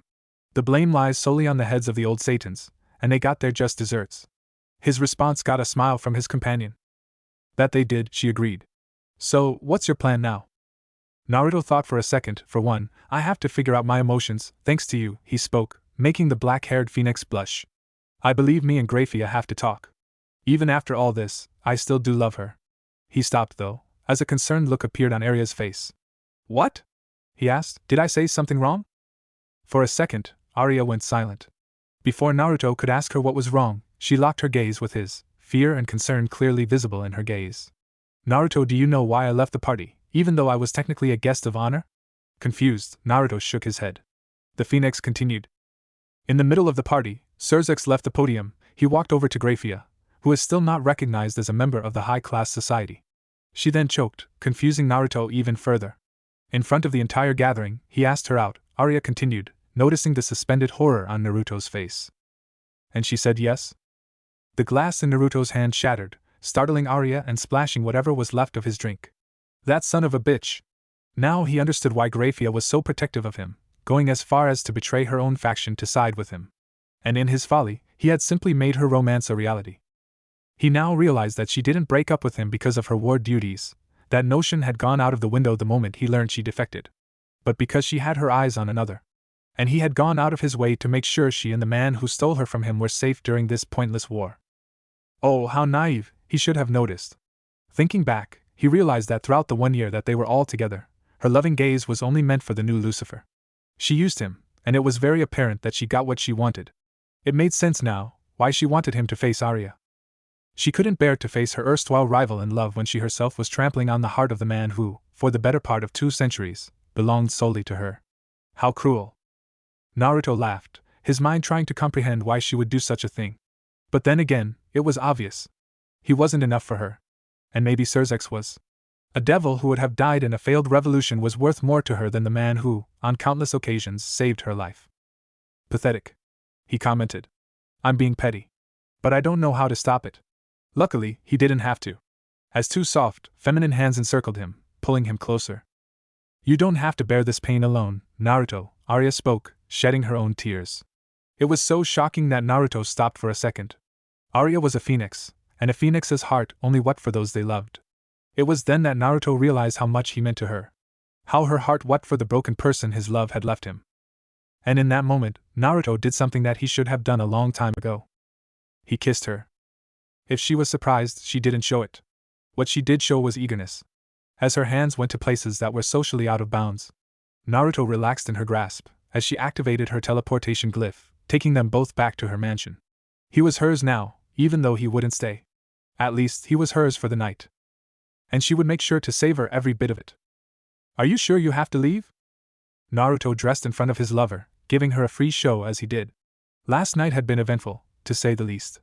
He hadn't made love with such passion since his first night with Grafia, all those years ago. And even though she lacked the experience his past lover possessed, she made up for it with her endless stamina. The Phoenix regeneration factor truly was a godsend when it came to one's sex life. And afterwards, Naruto had enough time to sort out his feelings as well. He couldn't let Graphia's choice get to him. And he couldn't let his newfound love keep him from his destiny, especially considering the fact that his destiny was literally nagging him in his head. As such, he had to leave, and he had no plans of returning. Sadly, his second chance at love would have to be a long-distance affair. No can do. I don't want to take the blame for breaking your back again, old woman, he joked, causing his lover to pout. He made the mistake of looking at her, in all her playful glory. The woman he had been around for almost all of his extremely expansive life. And the urge to stay rose up in his subconscious yet again. Thankfully, he was able to quell it. Though it was by no means an enjoyable act. What about the others? Not going to say your goodbyes? She asked, gaining a blank look from the blonde Abaddon. Well, to be very honest? No. As of this moment, my parents haven't been allowed to even think of me as their son for almost 2 centuries. The people who I brought to victory, I couldn't care less about. And the woman I love, well, she already gets to say goodbye. Arya blushed again, but smiled through it. Well, they do know that you defeated me, all 5 of them. If you stay, they'll probably give you a position of power, she commented. Though as I say that, I am constantly reminded of how you've shunned the limelight all your life, Mr. Demon. Naruto chuckled. You understand me so well, don't you? He spoke, getting ready to call on his family's power. He was stopped, though, by 2 arms encircling him. Deciding that maybe he could stay for a few more minutes, he turned around to see the smiling face of the lover he should have chosen far earlier. Take this, she spoke, handing him a vial with a gold chain attached to it. Instantly, Naruto was stunned. In his hands was a vial of Phoenix tears. And he knew that they were her own. No Phoenix would part willingly with the tears of his or her comrades. No, this was her telling him that she truly loved him, and that those feelings were here to stay. Are you sure? He asked her. Considering who you are, I believe there will be hundreds of devils vying for these tears pretty soon. His response gained a beautiful, melodic laugh from his lover. Let them try. If they can't beat me, they can have me. Consider it your prize for beating me fair and square. Naruto's smile then dropped. What about your family? Are you sure they're okay with you giving your tears to a low-born devil like me? He questioned, making Arya shake her head. I don't care what they think, honestly. I outrank them on both the social ladder and the power scale. They cannot choose the person I marry, or if I ever do marry, considering you're too preoccupied to be mine. She then giggled. And anyone who tries to lay claim on me has to prove himself to me. After all, a strong devil can have multiple consorts. She then locked eyes with him, a wistful expression spreading on her face. And something tells me that I'm probably not going to be the last woman who catches your fancy. Naruto scratched the back of his head in embarrassment. Yeah, you probably don't have to worry about that. I'm not the most attractive person out there by a long shot. That line had an immediate effect on Arya, who looked at him with a blank stare, surprised by his cluelessness. Naruto, you might be a knucklehead at times, but other than that you are kind, strong, and genuine, not to mention handsome. She then moved off, deciding to put on some clothes herself. All I ask is, even when you find someone else, or many such someones, don't forget about me. Naruto smiled. What did I do to deserve someone like you? He asked, only for a mischievous smile to appear on her face. Well, you ignored my feelings for the better part of 2 centuries. Maybe that?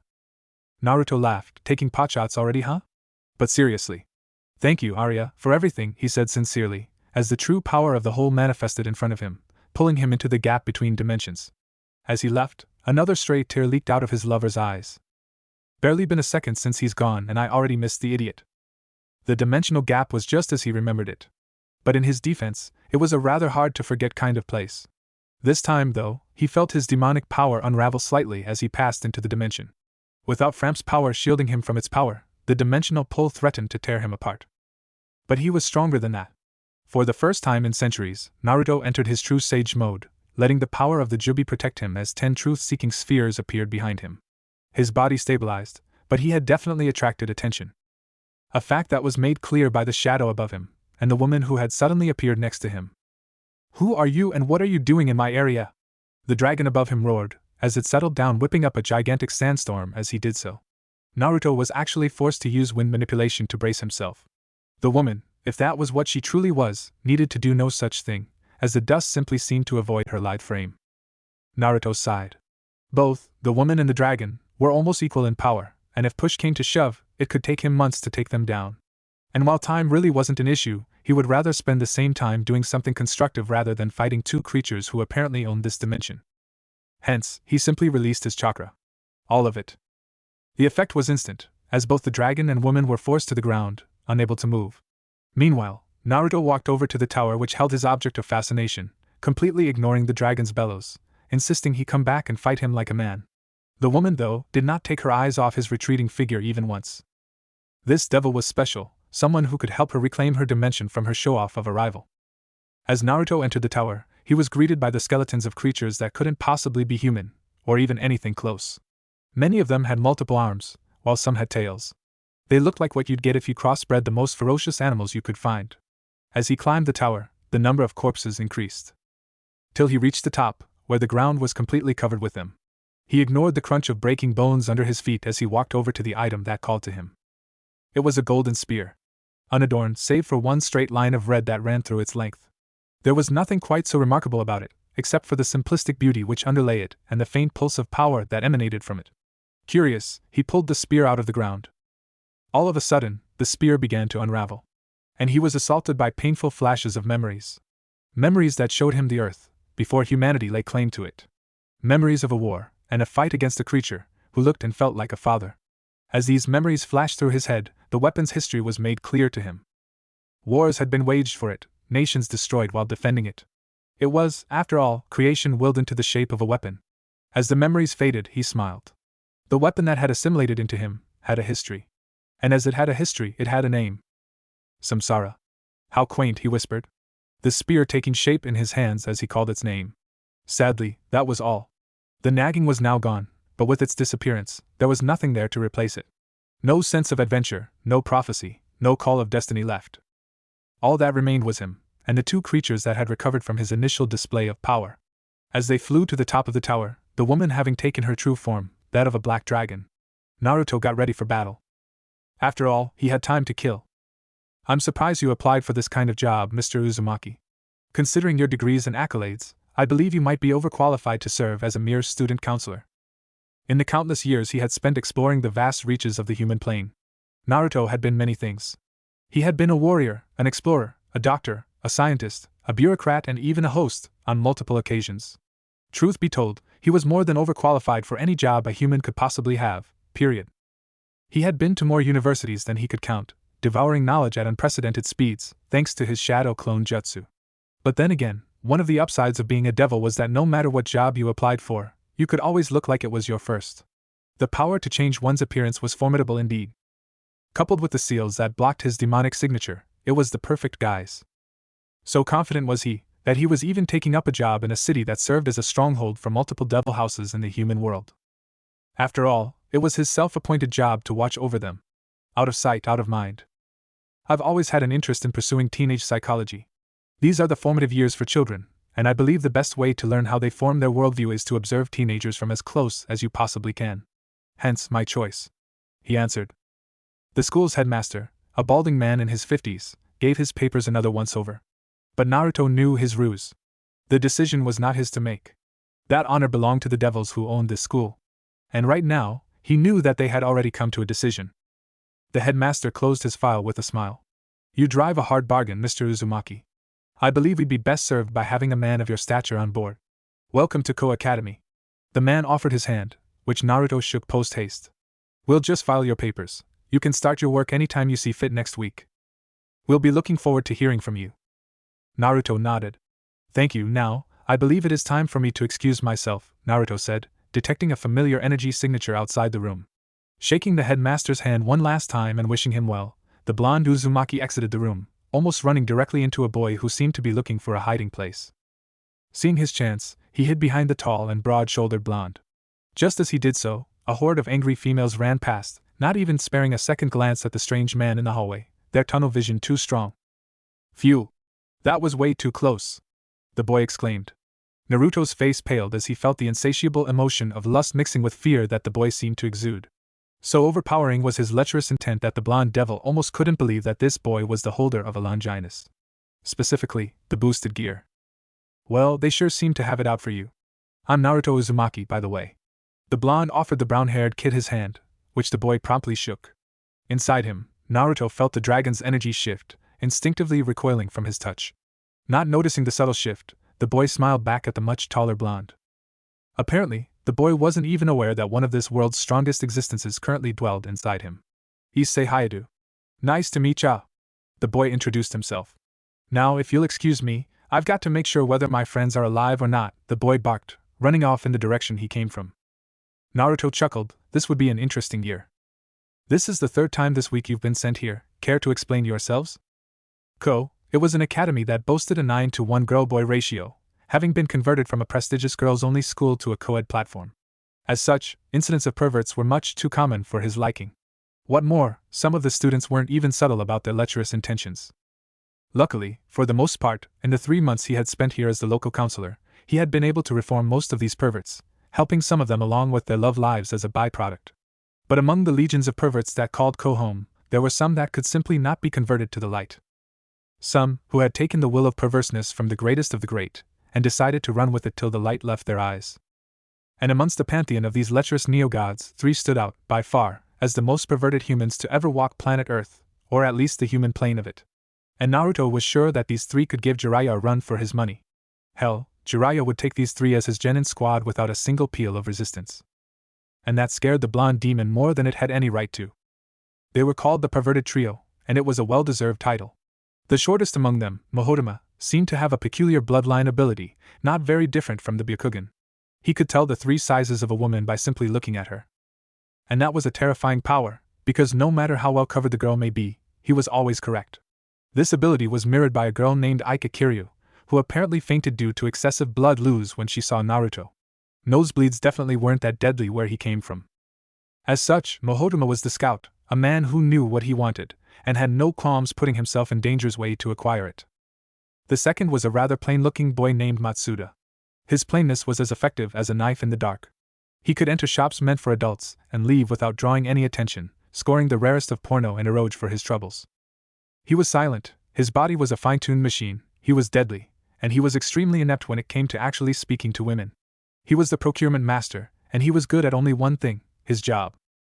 And thirdly was the man of the hour, the boy with the dragon, the person who, by all rights, should have never been here. Issei Hayadu. It was rather funny that the wielder of one of the strongest sacred gears in existence was never able to think past the allure of the fairer sex. By all rights, his power would make him a magnet for anyone or anything beautiful and or powerful. Yet here he was, sent to his school's counselor due to having failed his reconnaissance mission to the Kendo Club's changing room. We let them catch us. You have a TV in here and Matsuda got us some really cool DVDs to watch, Issei beamed, procuring a box of what looked like unmarked DVD cases from thin air. Naruto sighed. This too had become common occurrence. His initial counseling had completely failed, with it being clear that they were incurable, harmless mind you, but incurable nonetheless, so now he just let the kids use his TV to watch porn. If someone walked in, he acted like he was having a session with them, switching the TV's channel to a therapy program. It was brilliant, all things considered. Not only did this arrangement help him get to know Issei better, it also put the rest of the school at ease. Plus, it was great material for his books. The plan killed 3 birds with 1 stone, pure genius. You seem rather cross today, Matsuda, Mahodama. Anything you want to talk about? He asked, surprising the teens. Apparently, they were trying to hide whatever they felt from their brown-haired friend. But his PhD in the field of psychology wasn't just for show. They fidgeted a bit, while Issei simply looked confused. That was the last straw for Matsuda, who had apparently held his outburst in all day. Issei got himself a girlfriend. The boy yelled, completely taking Naruto by surprise. He's been going on and on about her all day. Yuma this, Yuma that. It is almost as if now that he has a girlfriend, he's lost his way. Naruto was a bit confused. Issei had an endgame? That was news to him. The only real defining will the boy possessed was to enjoy the fair sex in whatever way he could. For him to have motives that went beyond that was something new. And by the way Issei was aggravated by his friend's outburst, it seemed that he definitely didn't want Naruto in the loop. I have not forgotten our pact, Matsuda, Issei stated indignantly, jumping up. Yuma is merely a beginning. I told you too once that one day, I would be a harem king. And this is just the beginning. I don't want my 2 corporals to lose hope. I will be a harem king. And you will help me make this dream a reality. The fire burning in his eyes was intense, his voice filled with steel and laced with gold. Standing with one leg up on the coffee table and a clenched fist extended into the air, Issei gave off the impression of a hero of legend leading his people to victory well. He would have been it not for the absolutely perverse nature of his seemingly heroic speech. Naruto was stunned. Of course he knew that Issei wanted a harem for himself. It was one of his defining traits. It had taken 2 visits from members of the volleyball club to tell him that Issei told anyone willing to listen about the fact that he would, one day, have a harem. So why was he acting like it was such a big secret? Firstly, congratulations on getting a girlfriend, Issei. And secondly, I know you want to be a harem king, so why would you act like it is such a secret? Hell, I believe every single person in the school knows, he questioned, making Issei nervous. Luckily, his friends had no such inhibitions, no need to be so wary of him. Hence, Mohodama picked up where Issei left off. It's because you're our natural enemy, our greatest foe, our eternal predator. For the second time in the day, Naruto was completely lost for words. Him? The enemy? Had Issei finally awoken his power? Had Drake somehow seen through his henge and realized that he was the same devil who had disposed of both him and his rival as if they were low-class devils? No, that couldn't be right. For one, Issei's reserves were still abysmal in every field, especially his draconic ones, which were still only there due to Drake's presence. Activating a Longinus-class sacred gear would most certainly have some effect on his reserves. If not that, then what were the 3 going on about? Issei saw the flabbergasted expression on his teacher's face and conked Mohatma on the back of his head. What he means is that princely, Bishonen men like you are the bane of our meager existences. Ah, that explained it. No, wait, it definitely didn't. Me? A Bishonen prince? What are you saying? I'm a teacher. I'm way too old for any girls here to see me as anything but one of their dad's friends, at best. What could girls your age possibly even see in me? He asked, only for the 3 kids to pale. Matsuda actually pinched his face to make sure he was still firmly mired in reality. Uzumaki-sensei, he stated, his voice laced with trepidation. You have a fan club. And by fan club, I mean a faculty-sanctioned club, dedicated to your fangirls, and in some cases, fanboys. Naruto froze. The blonde shinobi-turned-devil liked to consider himself a brave man. Hell, anyone who went toe-to-toe with what could only be defined as a god could definitely be considered either brave or stupid. He liked to think he was the former. But there were 2 things that he definitely feared.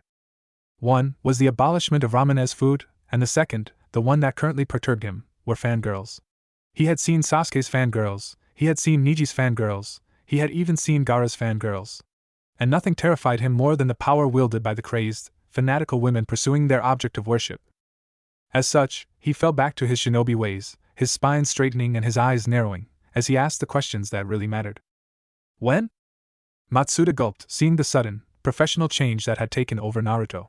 Well, it started after your introduction at the start of the school year. 2 days later, the club was up and running. His question answered, Naruto moved on. Where? This time, Issei spoke up. Right across the hall, 3 rooms down. The old telepathy club room. They operated under the guise of the Body Improvement Club till a teacher joined in and sanctioned the club. Perturbed, Naruto asked the one question that meant the most to him. How many? Mohodama fiddled with his spectacles before answering, a victorious smirk on his face. Over 200 students and teachers. 4 of the top 10 beauties in the school are part of it, and almost all the female teachers too. Quite a selection. Naruto gulped. This was worse than he had thought. Much, much worse. And if I want to raise a complaint against the club, where do I go? Issei put a finger to his chin in an expression of thoughtfulness. Well, the teachers don't really have that much power over the clubs, but the student council president should be able to field any complaints, although. Issei was cut off when, with speed that belied humanity, Naruto closed the distance between himself and the door. He gave them one final, fevered look. Boys, I'm leaving on a mission that means a lot to me. Carry on with your porn by all means. And if I don't make it back, you can do with my room as you will. The 3 youths looked at each other in confusion. Why did the revelation that he had a fan club consisting of possibly the hottest women in the school scare their teacher so much? Hell, any of them would pay to be in his shoes right now. But they didn't know what Naruto Uzumaki knew. This was grave news, and it had to be dealt with, post-haste. Metempsychosis. Chapter 2. Sona Shirtorai, a young girl trying to shoulder the responsibilities of the world, and as the only mature Citri, Naruto could see why. The only reason he knew she was a Citri, other than the distinct feel of the water-based affinity they were known for, was due to her unmistakably violet eyes. Eyes carried both by the Lord Citri and Seraphol. But the similarities ended right there. Unlike her sister, there was a certain aura of untouchability that surrounded the younger sibling. It almost felt like Sona was trying her hardest to be the very opposite of her sister. And she was succeeding, albeit not very much. While Seraphol was not a very commanding individual, she had a crazy amount of power, and almost perfect control to command people for her. She didn't have the charisma of the Gremry lad, but she did have spunk, a clever mind, and as mentioned before, great power. In Sona's case, it was the very opposite. She was stern, forceful, and disciplined.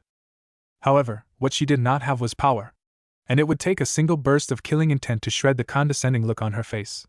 But he was an outlier in this political game warred by the powers that be, and it would be remiss of him to show his hand before it was sorely needed. This was devil territory, and his presence, while welcome, would ruin the surprise. He couldn't ruin that now, could he? "How may I help you, Mr. Uzumaki?" she asked, her visage not betraying her surprise. But Naruto was better than that. If the minuscule tightening of her muscles told him anything, it was that she did not expect to see him here. For one, she had all but avoided him after he had called her in for counseling. He had spent an hour completely dismantling her, and her psychological report was the only negative on her otherwise flawless school record. And that was sure to irk a perfectionist like her. He knew that he was playing with fire, considering the Citri and the Gremry jointly owned Ko, both the academy and the city. But firing him would raise questions. His record was solid, and the students loved him. And such questions would jeopardize the secrecy of the underworld. A risk like that would end the two teenage devils' tenure in the mortal realm. And he was completely sure neither of them wanted that. And if that wasn't enough, Rias positively adored him. She was one of the students who frequented his office, mostly because she had discovered Naruto's second biggest addiction on the mortal plane: figurine collection. "Ah, yes. I came here to talk to you about the one true Naruto Uzumaki fan club. I request dissolution of the club," he plainly stated. There was no reason to muck about on the topic. The Citri raised an eyebrow in interest, a habit that she must have gotten from her father. "On what grounds?" she asked, and Naruto was almost brought to a stop. What grounds? There was a group of fangirls who had dedicated 6 hours per week just to study him. Was that not reason enough? It seemed the Citri heiress wanted to play. The little thing actually thought she had all the cards in her hands. How cute. "Well, firstly, the club uses my name, so that is an identity issue. Lawsuits have been filed for less.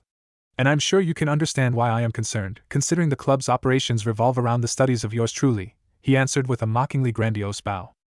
"And secondly, I am a teacher, albeit a young one. I'd rather not lead these women on. They deserve better, and they deserve someone in their own age bracket." The Citri shook her head. "For your first issue, I can notify the club to change their name. If Kentucky Fried Chicken can get away with renaming themselves to KFC, I'm sure the club will do just fine." The smile on her face grew predatorial at this point. "And for your second problem, all the girls in the club are at an age where they can decide what, or who, they want. That is a personal choice, and I believe it would be unethical for me to dissolve a club based on personal choice." It was more than apparent that the president had prepared for this. This was definitely her way of getting back at Naruto for the little humiliation he had stained her perfect record with. But Naruto already knew where this was headed, and he was prepared for it. "You dissolved Yuto Kiba's fan club, and I could quote verbatim the concerns he raised to you about his own issues. But that would be redundant. You seem to have it out for me, so let's come to a compromise. What do you want?" he asked, leaning back into his seat with absolute confidence. It was all an act, of course. He knew that Kiba's fan club had been dissolved due to a bet Rias had with Sona. Their knights fought, and Kiba came out on top. Sona was good at laying bait, and Naruto had just proclaimed to her that he had taken it. But when a shark bites your bait, you're pretty likely to be the one who needs to be fished out of the water. Whatever's left of you, that is. How about we have a chess match?" she innocently asked, "a wager, if you will. You win, I dissolve the club, based on the concerns you have raised. And if I win, you reevaluate me." Her smirk grew as she continued. "Of course, you do not have to take up the challenge, and we can easily go our separate ways. Of course, you could always deal with the teachers in charge of the club. You will excuse me if I say that I don't see much of a future in that venture." Ah, so the young devil wanted a game? That was both cruel and crafty. Suddenly, Naruto was reminded that for all her posturing, Sona was still a Citri first and foremost. And like her sister, had a mean streak a mile wide. To use her experience at chess to not only mark her slate clean, but also to make sure she got her revenge on Naruto. It was a perfect plan, at least in her head. Of course, she had no idea that Naruto was centuries old, and had centuries of experience playing the one game that devils were oh so obsessed with. "Well then, what do I have to lose?" He could have sworn that he saw a victorious smirk on her face as she asked her vice president, Shinra Tsubaki, to retrieve her chess set. Little did she know, over the course of the next few hours, that smirk would end up replaced with something a lot less savory. This is absurd. Naruto had to agree. Sona's king was currently beset on one side by Naruto's rook, and his bishop brought up the flank. It was the classic boxing maneuver, and the surprising part was, it had worked on Sona, who was widely proclaimed as one of the underworld's best chess players. But Naruto had played chess with the Kuja, and the young Citri couldn't hold a candle against the green-haired Satan. What surprised him, though, was that it had taken them 221 moves to get to this point. Unlike a Kuja, Sona was a lot more composed. It really didn't matter, cause her impatience slowly broke her down. And over the course of 14 long, grueling hours of competition, she allowed Naruto to set up one of the simplest traps in chess, and she fell for it. As he once told the Kuja, if you can't play the game, play the player. Well, I believe the result is quite conclusive.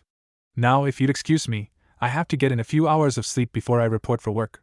I'm pretty sure the principal won't give me a day off just because I spent the night playing games. His words didn't even reach the dumbstruck young woman. This was a mistake, it had to be. She had lost in chess to a human. Not even a professional player, but a mere psychologist. How would she explain this to her peerage? What face would she show Rias? This was preposterous. People cannot know about this. Naruto was brought to a pause by the sudden, icy cold feeling emanating from Sona. He wouldn't be so surprised had he not seen the same reaction come from someone else, long ago, when he would tease her during training. Sure, Sona was nowhere near as powerful as the other, namely her own sister. But he was sure that he wouldn't be able to handle her and keep her suspicion off him. So, he did what he had never done for her sister. He began to barter. Sure, after a match that long I believe the result can barely be considered conclusive. We're both tired, he answered lazily. Although, it did force me to rethink a few points on your psychology report. I think you should come in again when you're free. I'd like to reevaluate your report. The effect was immediate. Not only was Naruto okay with completely disregarding the, frankly humiliating, outcome of her challenge, but also offering to take her part of the deal up. As long as you schedule your visit after the fan club is disbanded. Of course. Her opponent had conceded so graciously. It would only be fitting for her to keep up her end of the bargain. She was a high-class devil, and devils were always gracious, even in defeat. She nodded to him with a genuine smile. Maybe, the blonde teacher wasn't quite as bad as she first made him out to be. Naruto slowly made his way to his office. As he walked out of the main campus, the protective glyphs covering the building finally stopped impeding his senses. And he tensed instantly. For in his office, he felt the telltale signature of a devil. One that smelt of, in equal parts, a dragon and a gremry. He ran to his office and flung open his door, hoping that he was wrong, that it was merely one of Surzek's many servants, sent over to check up on the school's newest teacher. But the sight of brown hair and a horribly confused face served only to prove the worst of his fears true. Issei had been reincarnated. And just as he would expect from Surzek, his sister didn't even have the common courtesy to stick around and explain. He took one last look at the kid's confused, borderline fearful face, before asserting control. Gone was the kind, humble school counselor, and in his place was a ruler whom men rallied behind. Tell me everything, right from the beginning. Skip no details. It was bad. There was, presumably, a group of low-level fallen in the city. They had been able to infiltrate Ko, a hotbed for demonic activity in the human plane, and they had been able to successfully kill the holder of one of the strongest sacred gears in existence, and then escape. He couldn't even remove them from the equation. That would mean revealing himself. His position wasn't just bad, it was downright terrible. And it wasn't even the worst-case scenario. Issei had been lucky enough to contract Rias right before he passed away. She was able to drive away the fallen angel, who had been posing as Issei's girlfriend. He ran some checks in the school's student database, and nobody named Amano Yuma was registered as a student. Rias must have been scouting the boy out, because she barely hesitated before reincarnating him. Normally, a devil would have simply let him die, unless of course they knew him to be the wielder of a Longinus-class sacred gear. Rias was either extremely generous or extremely crafty. And considering the fact that she was a gremry, Naruto was inclined to say she was both in equal measure. Let him die, so that he doesn't get to choose whether he wants to be a devil. But make sure to revive him, however many pieces he may cost. Hell, he was pretty sure not even Rias could tell which sacred gear he held. Sure, it was draconic in nature. But then it could be any one of the hundreds of dragon-based gears that existed. After all, even the twice critical was technically a draconic sacred gear, mass-produced from droplets of blood from Drake. And that's what happened. Now, I cannot find Yuma, and no one else seems to remember her. Of course, it made perfect sense that the boy would be confused. For someone who held a Longinus, he was woefully unaware of the world around him, both the occult and the normal. Else, the immunity his draconic tenant provided him against lower-grade magic would have made sure Yuma's mental spell never even touched him. Yet, the moment he found out that there was an attractive girl interested in him, he threw caution to the wind and simply went for it. Of course, he was Issei, a simple, kind teenage boy, if a bit, extremely, perverted, so it was expected. That's because she was never a student here.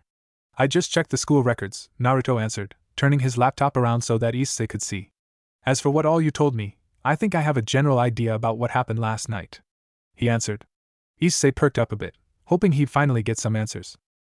You died. The teen stopped, his breathing, movement, even the expression on his face went blank. Of course, completely disregarding the simpler explanations, he directly went for the most far-fetched one. Wait, so you're saying that I'm a ghost? But I can't pass through walls, look.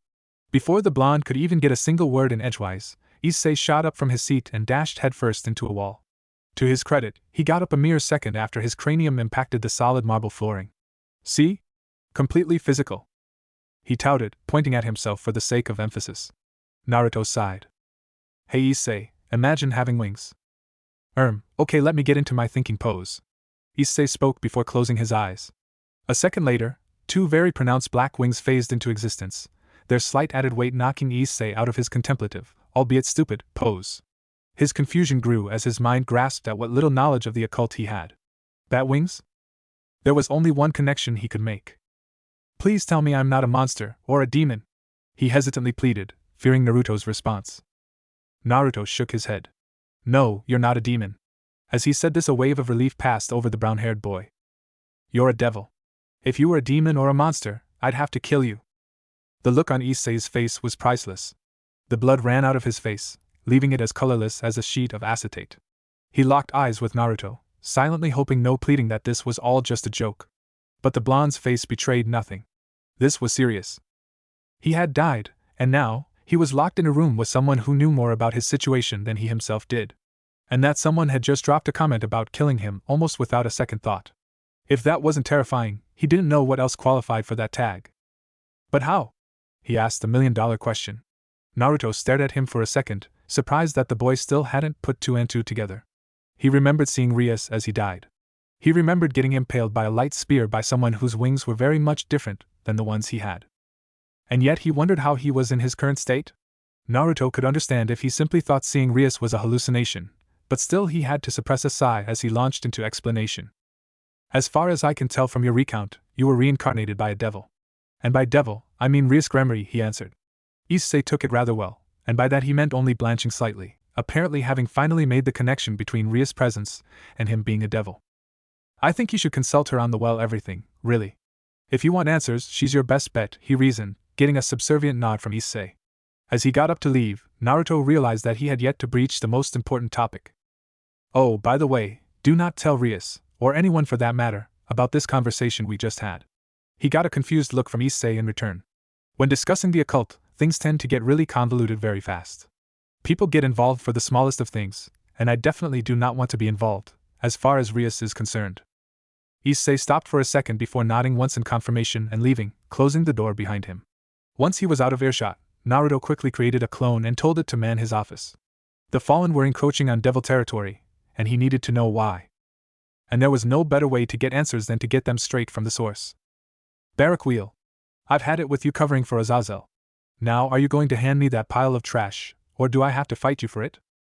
Barrack Wheel stared at his friend with fear. Shemhazai was angry.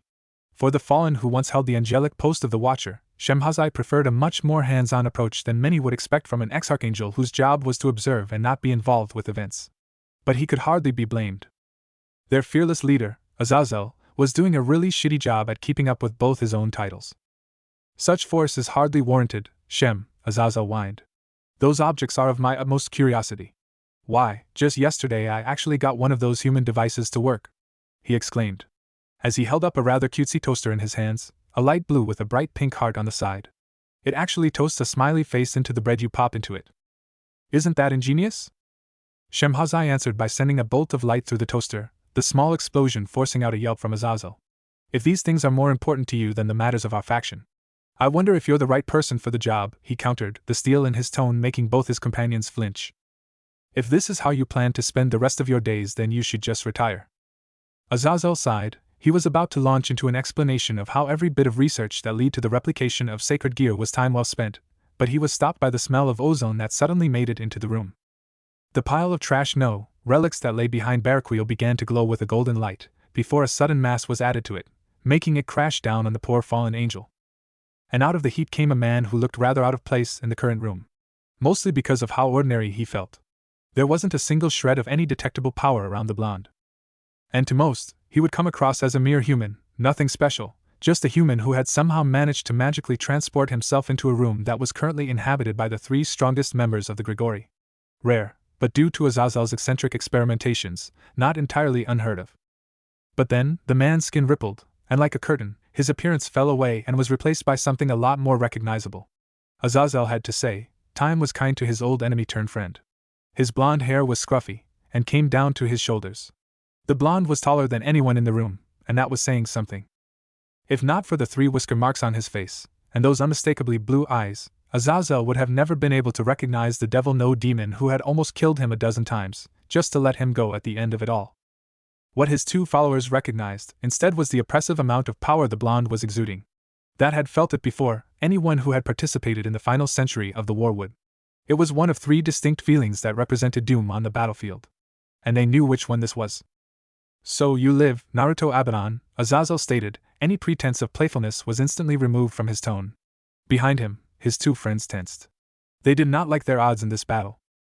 Sure, they were once archangels, but Naruto Abaddon was a core member of the Phoenix team, a team whose arrival signaled a bloody end to any conflict they chose to be a part of. Flee on sight was the general command given to all fallen when faced with them. And of all 3, he was possibly the one that provided the hardest challenge. One could deal with the healing of the Phoenix, but the sheer versatility Naruto had shown in the war was something no countermeasure survived contact with. I'm a hard man to kill, he answered, before staring down his adversaries. You seem to be prepared for my eventual appearance, though. It seems you have been warned. Naruto looked at Azazel's 2 advisors.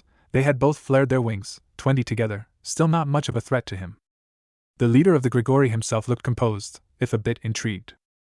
Barashem calmed down. I'm pretty sure he didn't choose to come here to end dear old me. He got his followers to lower their weapons, which they did, albeit hesitantly. You don't seem to have come here to fight. So, tell me, how can I help you? He asked, completely disregarding the notion that the person standing in front of him was very possibly the single most dangerous devil in existence. Naruto allowed himself a light chuckle. Perceptive as always. Now, let's get to the elephant in the room. What do you know of Ko? He asked, noticing the confusion on Azazel's face. Well, began. Ko is a human city under the joint governance of the Citri and Gremry families. It is an active devil hotbed. My fallen are under command to not set foot there without express orders from myself. Naruto nodded, doing nothing to alleviate his quarry's confusion. But you already knew that, so why ask me? Naruto shook his head. I've currently set up shop in Ko, and yesterday, I felt the presence of a few fallen on the city's outskirts. I thought they were on a diplomatic mission, considering the security Ko offers to devilkind. But last night, one of these fallen murdered a sacred gear user. If not for the handy intervention of the Gremry house, the Longinus, boosted gear, would have gone dormant for yet another generation. Azazel stopped dead in his tracks. Now you seem like a smart guy to me, so, I believe there's some other reason why the fallen are so intent on starting a new war. Now, mind cluing me in on what's been going on in your ranks? Cause frankly, this jeopardizes the secrecy I have worked so hard to forge. Azazel grimaced. There was more to it than Naruto could possibly know, but the blonde, notwithstanding his limited interaction with the occult over the past few centuries, had still been able to piece together that there was a greater force behind this mishap. Well, you see, since the war ended, there's been a bit of a divide between us fallen, Baraquiel covered for his leader. A few of the Grigori have left their posts, and taken with them a number of our legions, be it through force or old ties from when they were still part of the heavenly host. Intrigued, Naruto turned to face Azazel. Even the silver-tongued Azazel couldn't keep his faction under his thumb? Interesting, but expected. Especially from a faction that was created through betrayal. If the 3 fallen took his words as an insult, they didn't show it. Their restraint was commendable, be it on the field of battle or off. So, kindly tell me the name of the one responsible, and I will try to make sure and send you whatever remains of him in a nice little party basket. Azazel stiffened at the malicious tone that crept into Naruto's words. I'm afraid I cannot let you kill him. He is a fallen, and we ourselves will deal with him. For what he did, he will spend an eternity in Cocytus. If you help us deliver this judgment to him, we shall tell you of his identity, Azazel demanded. There aren't many of us left, and whatever little power we have, we are not willing to squander it. Even if he is mad, even if he is traitorous, he is still one of us. And I cannot, in good faith, let you slaughter him. Naruto held his gaze, the determination in his eyes shining through. When all was said and done, Azazel had done an admirable job at keeping the fallen in line, especially given their very nature. A leader of a deceitful race, yet someone who stood up for his kind, despite their traitorous nature. Spirit like that was commendable. Hence, he acquiesced. As long as they do not act out of line again, I promise I will refrain from killing them, Naruto proposed, and Azazel took it. His name is Kokabeel. A 10-winged fallen. Him and his legion left our fold a few months ago. The last I heard of him, he was in Western Europe, Azazel answered. A concerned look replaced the impassivity of his face. The ones in Ko, on the other hand, are from my faction. Yet, Kokabeel seems to have bewitched them. There are 4 of them, each with 1 set of wings. Surprised, Naruto raised a brow. For low-class fallen? To attack a town like Ko? Together, maybe they could challenge a mid-class devil, but both the clan heirs and Ko are high-class. Both by birth and ability. They'd be decimated before they could so much as materialize a single light spear. Azazel nodded. Even though they had a rather sheltered upbringing, the Citri and Gremry heiresses were no joke, and that was completely discounting their diverse, powerful peerages. They're out of their depth here. And political stipulations place them out of my range. They will die out there. Hence, if I may, I'd like to ask you for a favor? Naruto laughed. A favor? For you? The man who cut down countless members of my race mercilessly? For the man who made angels fall like rain? Give me one reason why I'd do that. Azazel didn't rise to the bait. Instead, he raised 2 fingers. I could give you 2. For one, I have some information that expressly concerns you. And second, we'll keep all knowledge of you secret. Hell, we'll even add in information about the underworld, which you seem to sorely lack. Naruto thought it over for a moment. Azazel was one of the most informed members of the moonlit world. He had always been a man who valued information over power, which even showed during the war. He'd cut off supply lines and take down larger garrisons of both devils and angels. He wasn't a master tactician just because of his heavenly standing. The man was genuinely the closest thing there was to a true spy master among the leagues of the occult. And Naruto could definitely make do with more knowledge of the world, even though he did have his own feelers out. Kaiga Bunshin were useful like that. But due to his devil blood, he couldn't infiltrate the underworld anymore. The registration glyphs on the border of the underworld couldn't be fooled by seals, he had learned that the hard way. Okay, I'll bite, what do I have to do? He asked. The smile of relief that appeared on Azazel's face told him that he could have bargained for more, but that wasn't important. It wasn't as if Azazel could provide him with anything else that he truly wanted anyways. The 4 fallen angels in Ko are not evil, they are merely misguided. If it is at all possible, I would like you to retrieve them. He sighed. As for the first part of our deal, heaven has lost another one of its archangels. Naruto looked at Azazel with a pensive expression. Sure, that was a rare event in itself, but he didn't understand why it concerned him. And that was when Azazel dropped the metaphorical hammer. It was Raziel. Oh shit. Raziel, the keeper of the mysteries, one of the strongest of the archangels, and Naruto's self-appointed rival. The number of archangels that outranked Raziel in power could be counted on one hand.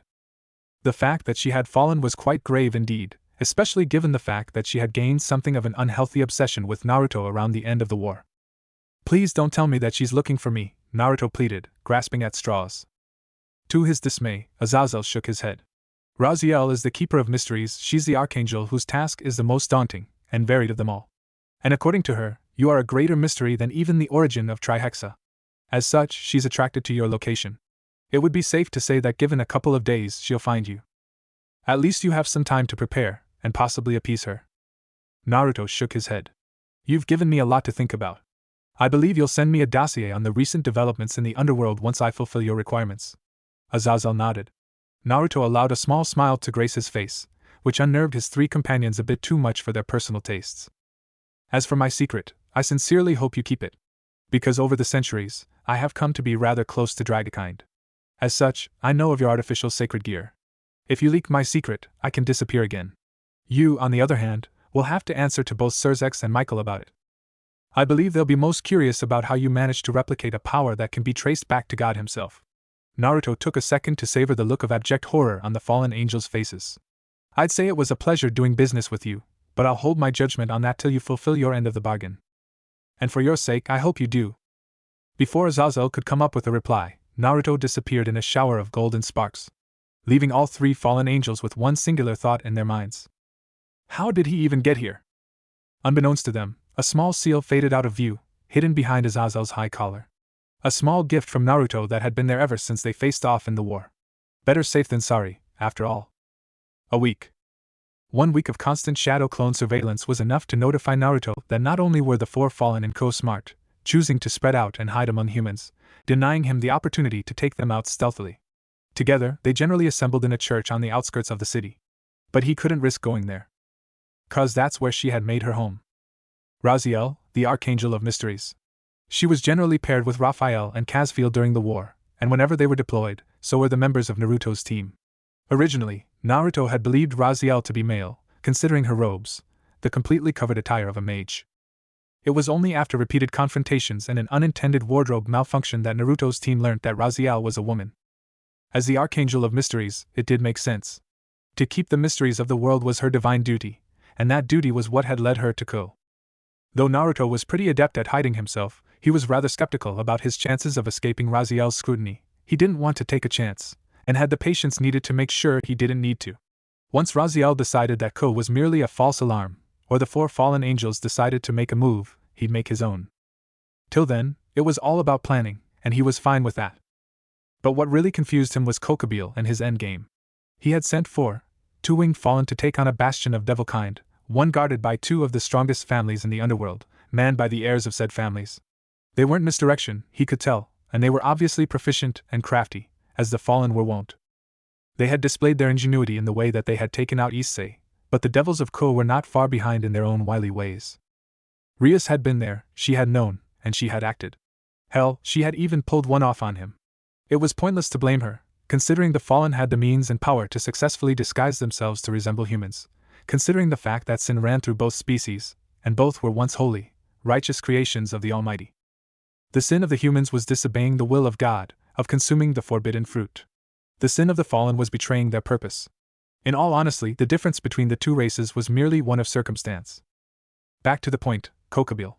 Naruto had met Kokobile and his legion on the fields of battle twice, and each time, the valiant, smart legions under Kokobile's leadership had held them off long enough to allow his faction to retreat.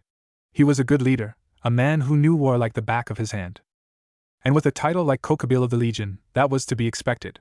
He had 10 wings, but if mental alacrity and militaristic acumen were something to go by, Naruto would consider him 12-winged. Hence, his move surprised Naruto. It was too obvious to be a misdirection, and too stupid to be successful. The only reason Naruto could guess was that Kokobile merely wanted to get rid of these few fallen. Considering they were operating under the illusion that their orders came directly from Azazel, it would definitely raise concerns among the other two factions. Azazel wouldn't sell Kokobile out, considering he wanted to deal with his erstwhile underling personally. And the other factions would take that as a challenge. All in all, the only purpose it served was to remove Kokobile from public vision. That could only mean his plan relied on stealth. As a shinobi, he could easily draw this conclusion.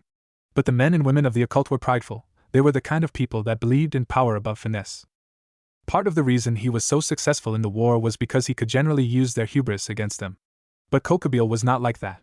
He had never been like that. And in that regard, he had Naruto's respect. But respect didn't wipe away doubts. Instead, it merely served to bring them to the forefront. Kokobile wouldn't openly defy Azazel unless his plan was already near fruition. And considering that his legion had left with him too, his plan would be much more large-scale than Azazel could guess. This was why he didn't like fighting the fallen, or for that matter, humans. They were wily opponents, and had the smarts to back up their power. And that was why the fallen, even though the faction possessed merely one 12-winged angel, were one of the biggest threats of the Great War. If push came to shove, he'd act.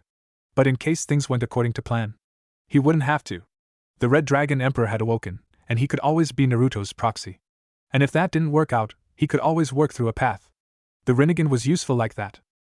As he filed in his paperwork for the day, planning to make it home early and possibly cook himself some ramen, he was caught unaware by a knock on his door.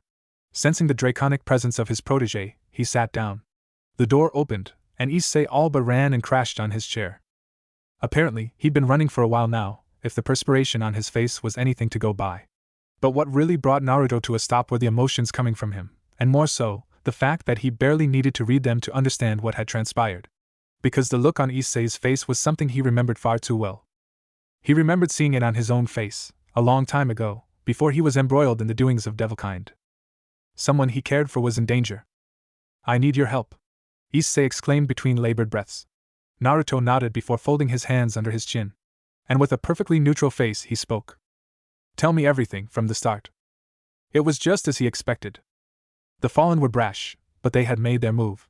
They had kidnapped a sacred gear holder right under Gremory's nose, in Gremory territory no less. And if Issei's account of her powers was to be believed, the girl held a healing sacred gear, one of the rarest and most treasured kinds. In some ways, the rarity of healing sacred gears even outshot that of the Longinus. And he had an inkling of what they planned to do with it. He had seen Azazel's old machines in action, seen the horrifying process that preceded the removal of a sacred gear. But this was Gremory turf. So why was Issei asking him for help? I understand your concerns, but why would you come to me about this and not go to Rias? He asked. Though he knew the answer. The girl would make for an amazing peerage member, undoubtedly. But as a holy maiden, would she even accept Rias' proposal? In this case, wasn't it better to remove the choice from the equation altogether? It was ingenious, sure, but it was equally inhumane. It wasn't something Naruto could stand for. Issei shook his head. She told me not to mess with angels, even if they're fallen. She doesn't know Asia, and she is too scared of risking me. His head fell and his body started to tremble. She's willing to sacrifice Asia just so that I can be safe. The trembling increased, and so did his voice. But I promised her that she'd be my friend. I promised to keep her safe. What kind of person would I be if I can't even keep the people I care about safe? Naruto smiled. The resemblance was uncanny. Unlike him, who had to be taught the meaning of true strength by Haku, Issei already understood it. His interactions with the brown-haired devil were just proving him to be a worthy successor to his legacy. Of course, he had to test the boy further. He needed to know just how far the boy was willing to go in order to make sure those he cares for are safe. Remember, I told you that I do not want to be embroiled in the machinations of devilkind. So, kindly explain why you believe I'll be willing to charge into fallen angel territory with you, he asked, making Issei tense up further. The resolve that crept up into the young boy's eyes was admirable indeed. You'll be going with me, so you won't have to reveal yourself. Rias doesn't know that I plan to go against her orders, he answered, his voice not wavering once and his will not even remotely bending to Naruto, but the unheard question still hung heavy between the two of them. And if you refuse, I'll tell Rias that you know about the occult. Instantly Issei was floored by a wave of killing intent sending him to the floor as he felt his heart pump painfully in his chest. He struggled to stand back up, but his body just didn't obey him. He could barely raise his head to look at the man who he had come to for help, and all he met was a face that could never, possibly belong to the friendly student counselor he had come to know over the past few months. Dead, that was the best way to describe it. There was no pretense of familiarity on Naruto's face, no inkling of mercy. It was blank, and the feeling he got from him promised nothing but death, an agonizing, drawn-out death with no hesitance, with no joy or sorrow being wrought from the act. He gulped. He couldn't let this stop him. He had to save Asia. Under extreme duress, something inside the boy clicked. His sacred gear, which, till this point, Rias thought was a twice critical, manifested on his arm. And as he looked down at it, it began to change. The sharp, draconic ridges began to expand outwards, and green gem in the middle expanded and pulsed with otherworldly energies. The gauntlet grew into his fingers, giving him red, draconic claws. This wasn't what Rias said it would do. Suddenly, he felt himself fill with power, and finally, through exertion, he was able to stand. Trembling with the force needed to complete the Herculean task, he looked Naruto straight in the eye. You kill me, and the Gremory will never leave you alone. Naruto's eyes widened in surprise as his killing intent dropped. Never, not even in his wildest dreams, had the thought that Issei would one day come up to him and use sound logic to convince him to cooperate. He had to hold back a laugh. Unlike him as a kid, and defying all the tags society had given to him, Issei had come up with a sound plan to use him to further his own plans. Ingenious. Really? Naruto smiled. You pass. You'll have my help. So, what do you need me to do? Issei blinked in confusion. A mere second ago, Naruto was holding him to the ground using nothing but his sense of danger. And now, he was leaning back on his chair, completely relaxed, telling him that he had passed he wanted to ask about it. But time was running low. He couldn't let idle banter get in the way of Asia's safety.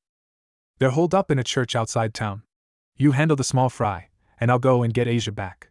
There was no doubt in Issei's voice. It was a simple statement of fact, a rejection of possibility that he could fail to save Asia. Naruto smiled before drawing a quick hand seal. Before Issei could say anything, both him and the blonde Uzumaki disappeared in a shower of golden sparks. When Issei's eyes finally recovered from the freak light show, all he could do was gape.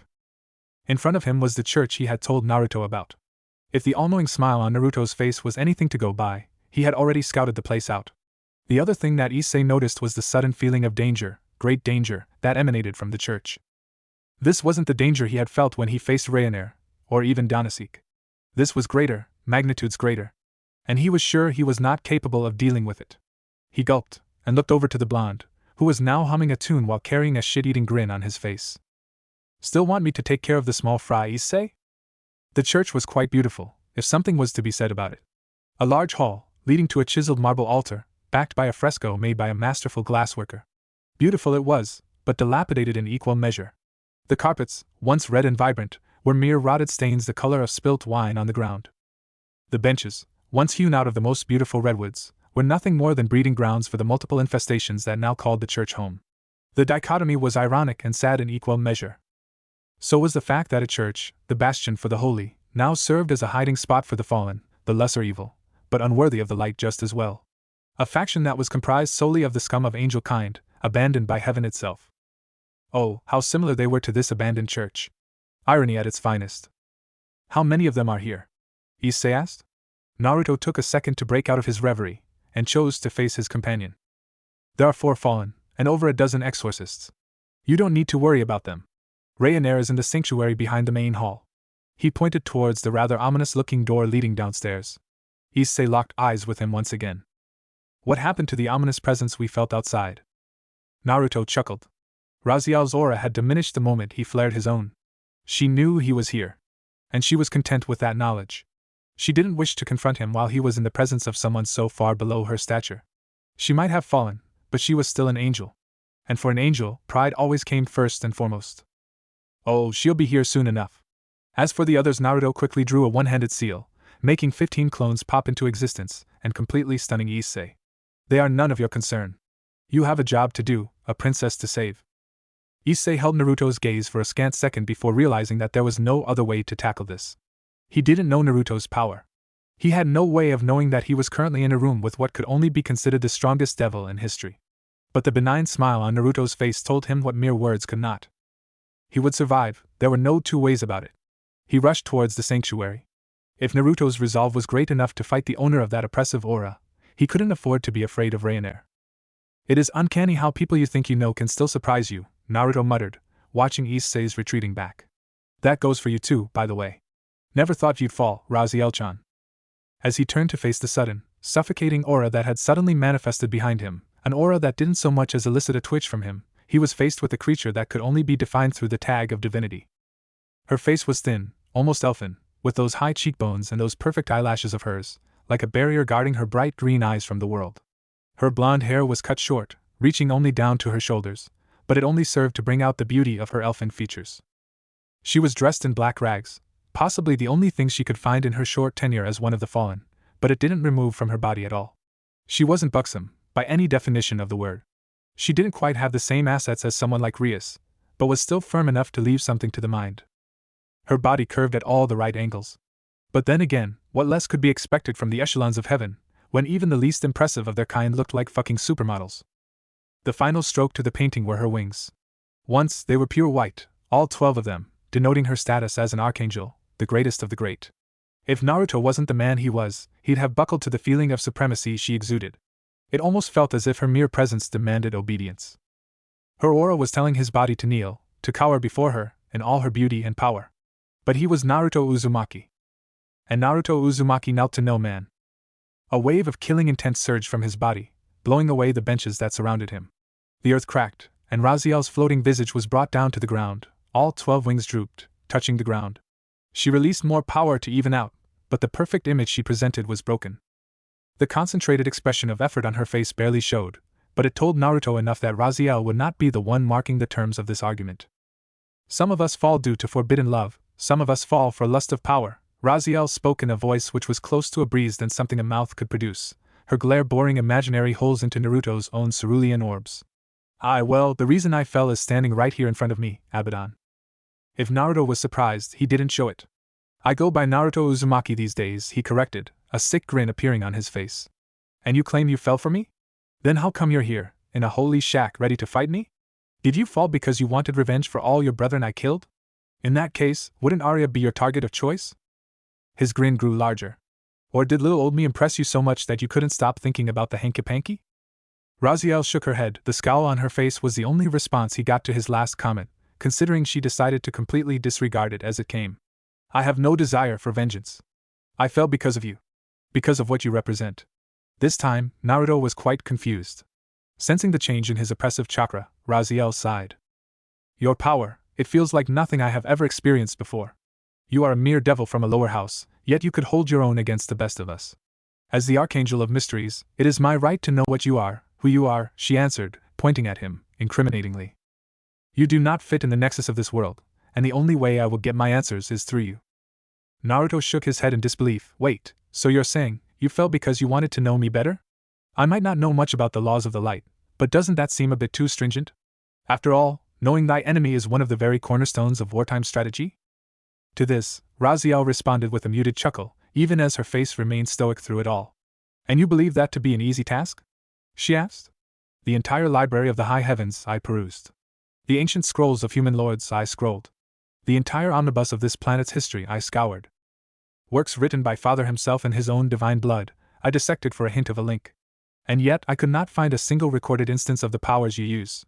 You, Naruto Abaddon, are a mystery that I simply could not let go. Hence, I committed the ultimate sin, she proclaimed, efficiently shutting her blonde quarry up before he could so much as formulate a retort. I partook knowledge that is forbidden to my kind, she answered. I approached the fates, and while they were originally hesitant to aid me, I made them talk. Black feathers ruffled in the airy gusts that came through the church's broken fresco, leaving almost no doubts as to what she meant by persuasion. Clotho, the youngest, told me that she had never spun the thread of your fate. Lachesis, the elder, told me that she had never measured the length of your thread. And Atropos, the eldest, she told me that her scissors couldn't cut something that simply didn't exist. Naruto paled. Of course, the three sisters of fate. Greek goddesses who guarded the forbidden knowledge of their namesake, fate. Ones who could tell the life and death of a man through a mere look. These women had failed to find his fate, because, simply put, he didn't belong here. And as such, him having one would be both redundant and impossible, in equal measure. Raziel caught up on this and smirked victoriously. So, you do have the answers. Very well, I shall take them from you. Naruto snapped out of his sudden lapse of concentration. And you believe I'm just going to willingly spill the beans to someone who was, at least till a few days ago, fighting for the other side? He was answered by the materialization of 100 orbs of pure light all around his current opponent. He barely moved in time as they all shot out, completely destroying the ground where he stood mere moments ago. I knew you wouldn't give over your secrets lightly, she answered, preparing for another strike as the first volley was still being dodged by the blonde devil. Which is why I have been preparing for this day. Naruto dodged yet another sphere before pulling out a seal and using the pre-drawn array to absorb all the light in an area. He was met with success as the orbs forming around Raziel suddenly dimmed and faded away. The seal of eternal darkness, the reason why he had been able to succeed where his fellow devils failed in the war. You'll have to try better than that, Missy. Naruto shot back as he rushed in towards his opponent at a speed too fast for even her angelic eyes to follow. As he was about to jab a chakra-reinforced fist into her abdomen and end the frankly pointless fight, his reflexes kicked in, making him jump back just in time to see 3 balls of an unknown energy was by the place where his head had been merely a fraction of a second ago. As such, he quickly backed off, glaring daggers at Raziel, who seemed to have a rather self-satisfied expression on her face. The last time we fought, I suffered loss at your hands, merely because you know the light we use. The orbs that surrounded her this time were pure white, not golden. The power he felt within these orbs was too great for it to merely be light. So, I created a new source of power, again, a forbidden art, as we angels are only meant to use God's gifts as our weapons. This power is decidedly not something God would bestow on us, almighty power, the bringer of the apocalypse. The orbs began to revolve her, slowly at first, but steadily gaining speed. You are possibly the fastest person I have ever met on the field of battle. It doesn't matter, when faced with the ultimate defense, you will fall. Almighty vortex!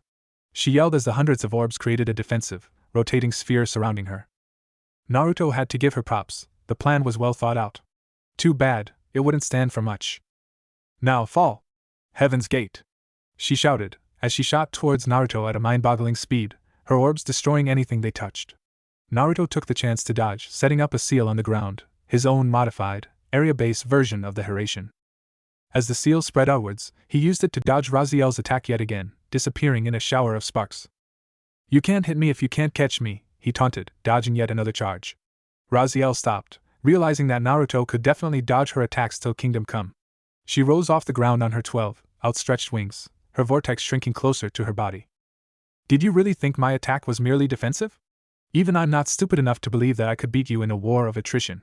The orbs making up the vortex suddenly stopped rotating and started to vibrate in place. Now face the second phase of my technique. Almighty Vortex, splash! The orbs shot out at a speed that not even Naruto could follow. Hundreds of them, fired off like a shotgun's buckshot. He couldn't dodge, so instead, he stood his ground, as a flash of gold enveloped him.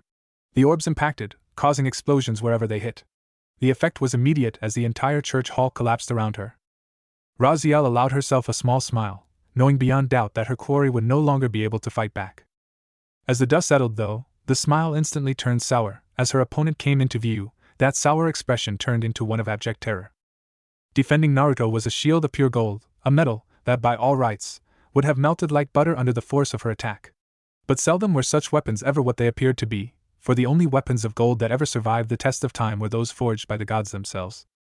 The Deus Xiphos, Michael's sword, was forged out of gold, which could fell even the strongest of foes. A weapon that could cleave through Trihexa itself. But the Deus Xiphos had never filled her with the same sense of foreboding that Naruto's shield did. The fact that said shield was now rapidly transforming into a sword did nothing to comfort her either. That weapon, do you even comprehend what you wield? She hesitantly questioned, getting a sheepish smile from Naruto. Even I'm not that dumb, Raziel. Say hello to the Samsara, he replied, raising the simple, yet deadly, single-edged bastard sword in a mock salute. Raziel seethed with anger, the weapon created and wielded by the traitor of humanity. How apartment! I hope you realize that I cannot let you carry the very essence of creation in your hands. Without further ado, more orbs appeared around the Arcanist fallen. That weapon is too dangerous to be entrusted to the hands of a devil. Naruto let out a challenging laugh. Well then, let's fight for it. Fair warning, I really cannot hold back when using this. The only reply he got was the reformation of Raziel's vortex. This time, she spread her wings to their full wingspan. She was going to charge him. And he didn't plan to disappoint. Hit me with your best shot, Abaddon. Almighty Crush. She shot off towards him, the power of her wings adding to her speed. Had he been who he once was, before being reincarnated, the attack would have killed him with ease. But now, well, things were different. He started to run towards Raziel, one hand on Samsara as he channeled chakra into it, almost rivaling Raziel's own power. In the matter of a second, they'd clash. And when she was in his sword's reach, he let the power he had built up loose. I'm sorry for this. Death-bound. His sword slashed out, surrounded by the golden glow of his chakra mixing with Samsara's own arcane powers. It clashed with Raziel's attack, and the orbs made a noise almost akin to a crunch, before the combined power of both attacks decided that it didn't like being compressed. And it expanded, taking out whatever was left of the church's main hall in a dome of golden light. Asia! No! Talk to me! The scene that played out in front of Naruto as he walked in told him loud and clear that Issei had failed. For one, the boy looked like he had been beaten within an inch of his life. The only reason he was still alive was because he could, apparently, take a lot more punishment than Ryanair, who was out cold in a corner. One clean punch was all it had taken to end her, the fact that she still lived proving that Issei still held belief in the sanctity of life. Even if it was the life of the person who had killed him, and effectively, the only female friend he had made of his own volition. Uzumaki-sensei! Issei yelled, a look of helplessness on his face. Please, you have to help her. He pleaded. Naruto simply nodded before grabbing hold of Issei's shoulder and initiating a hurration to his house. Issei barely got time to react to the sudden change of scenery, as Naruto quickly took Asia's unmoving body from him and lay her out on his bed. Stand outside, and no matter what you hear, do not enter. Naruto admonished, his voice cold as ice. Issei gulped, but nodded. He had asked for Naruto's help, and Naruto had yet to let him down. He'd trust his teacher once more. He had no other alternative, after all. I'll let you know when it's done. Also, best of luck explaining what happened to Rias. If my calculations are correct, she should be here in less than 3 minutes. Issei's audible gasp was the last thing he heard as he closed the door behind him. In front of him lay Asia, and as he expected, her soul no longer inhabited the mortal coil.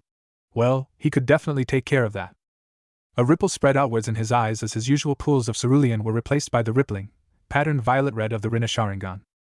And it materialized, the gaunt, ethereal specter that was the god of death, the reaper of souls, Shinigami. The sense of wrongness it emitted was physically quantifiable. Of course, Naruto had long ascended the realm of power he held, But that didn't stop him from being revolted by the sheer sense of dread that permeated from the creature that controlled death itself. "What do you want, child? Have you summoned me here again simply because the effect of death was simply not to your liking?" it asked, and for good reason. The last time Naruto had summoned him was when he ran into an orphanage that had been destroyed by a stray devil, and that had been centuries ago, when the humans were a lot more perceptive, and the devils were a lot less secretive. "I want you to release her soul," he spoke. No, ordered. If he had been anyone else, the Shinigami would have had him pay with his life. But not him. A creature that could fight the two heavenly dragons did not beg, he did not trade. The Shinigami knew that, and he knew he had no say in the matter. When power asked for something, it wasn't a request. It was a demand, it was absolution. "So be it, but before I do that, I will do you the courtesy of showing you the life that you wish to prolong." Before Naruto could counter, he was hit by a wave of memories. Memories of an orphan, living a life of destitution. Memories of her learning about the powers bestowed upon her by the divine. Memories of how the kids in her orphanage treated her like a freak. Memories of beatings, of abuse. Of her getting better with her powers, by using them on herself. Memories of her running away. Memories of her starving. Memories of her indoctrination into the church. Memories of being a holy maiden, and finally being accepted by her peers. Memories of it all going away, only because she made one single mistake.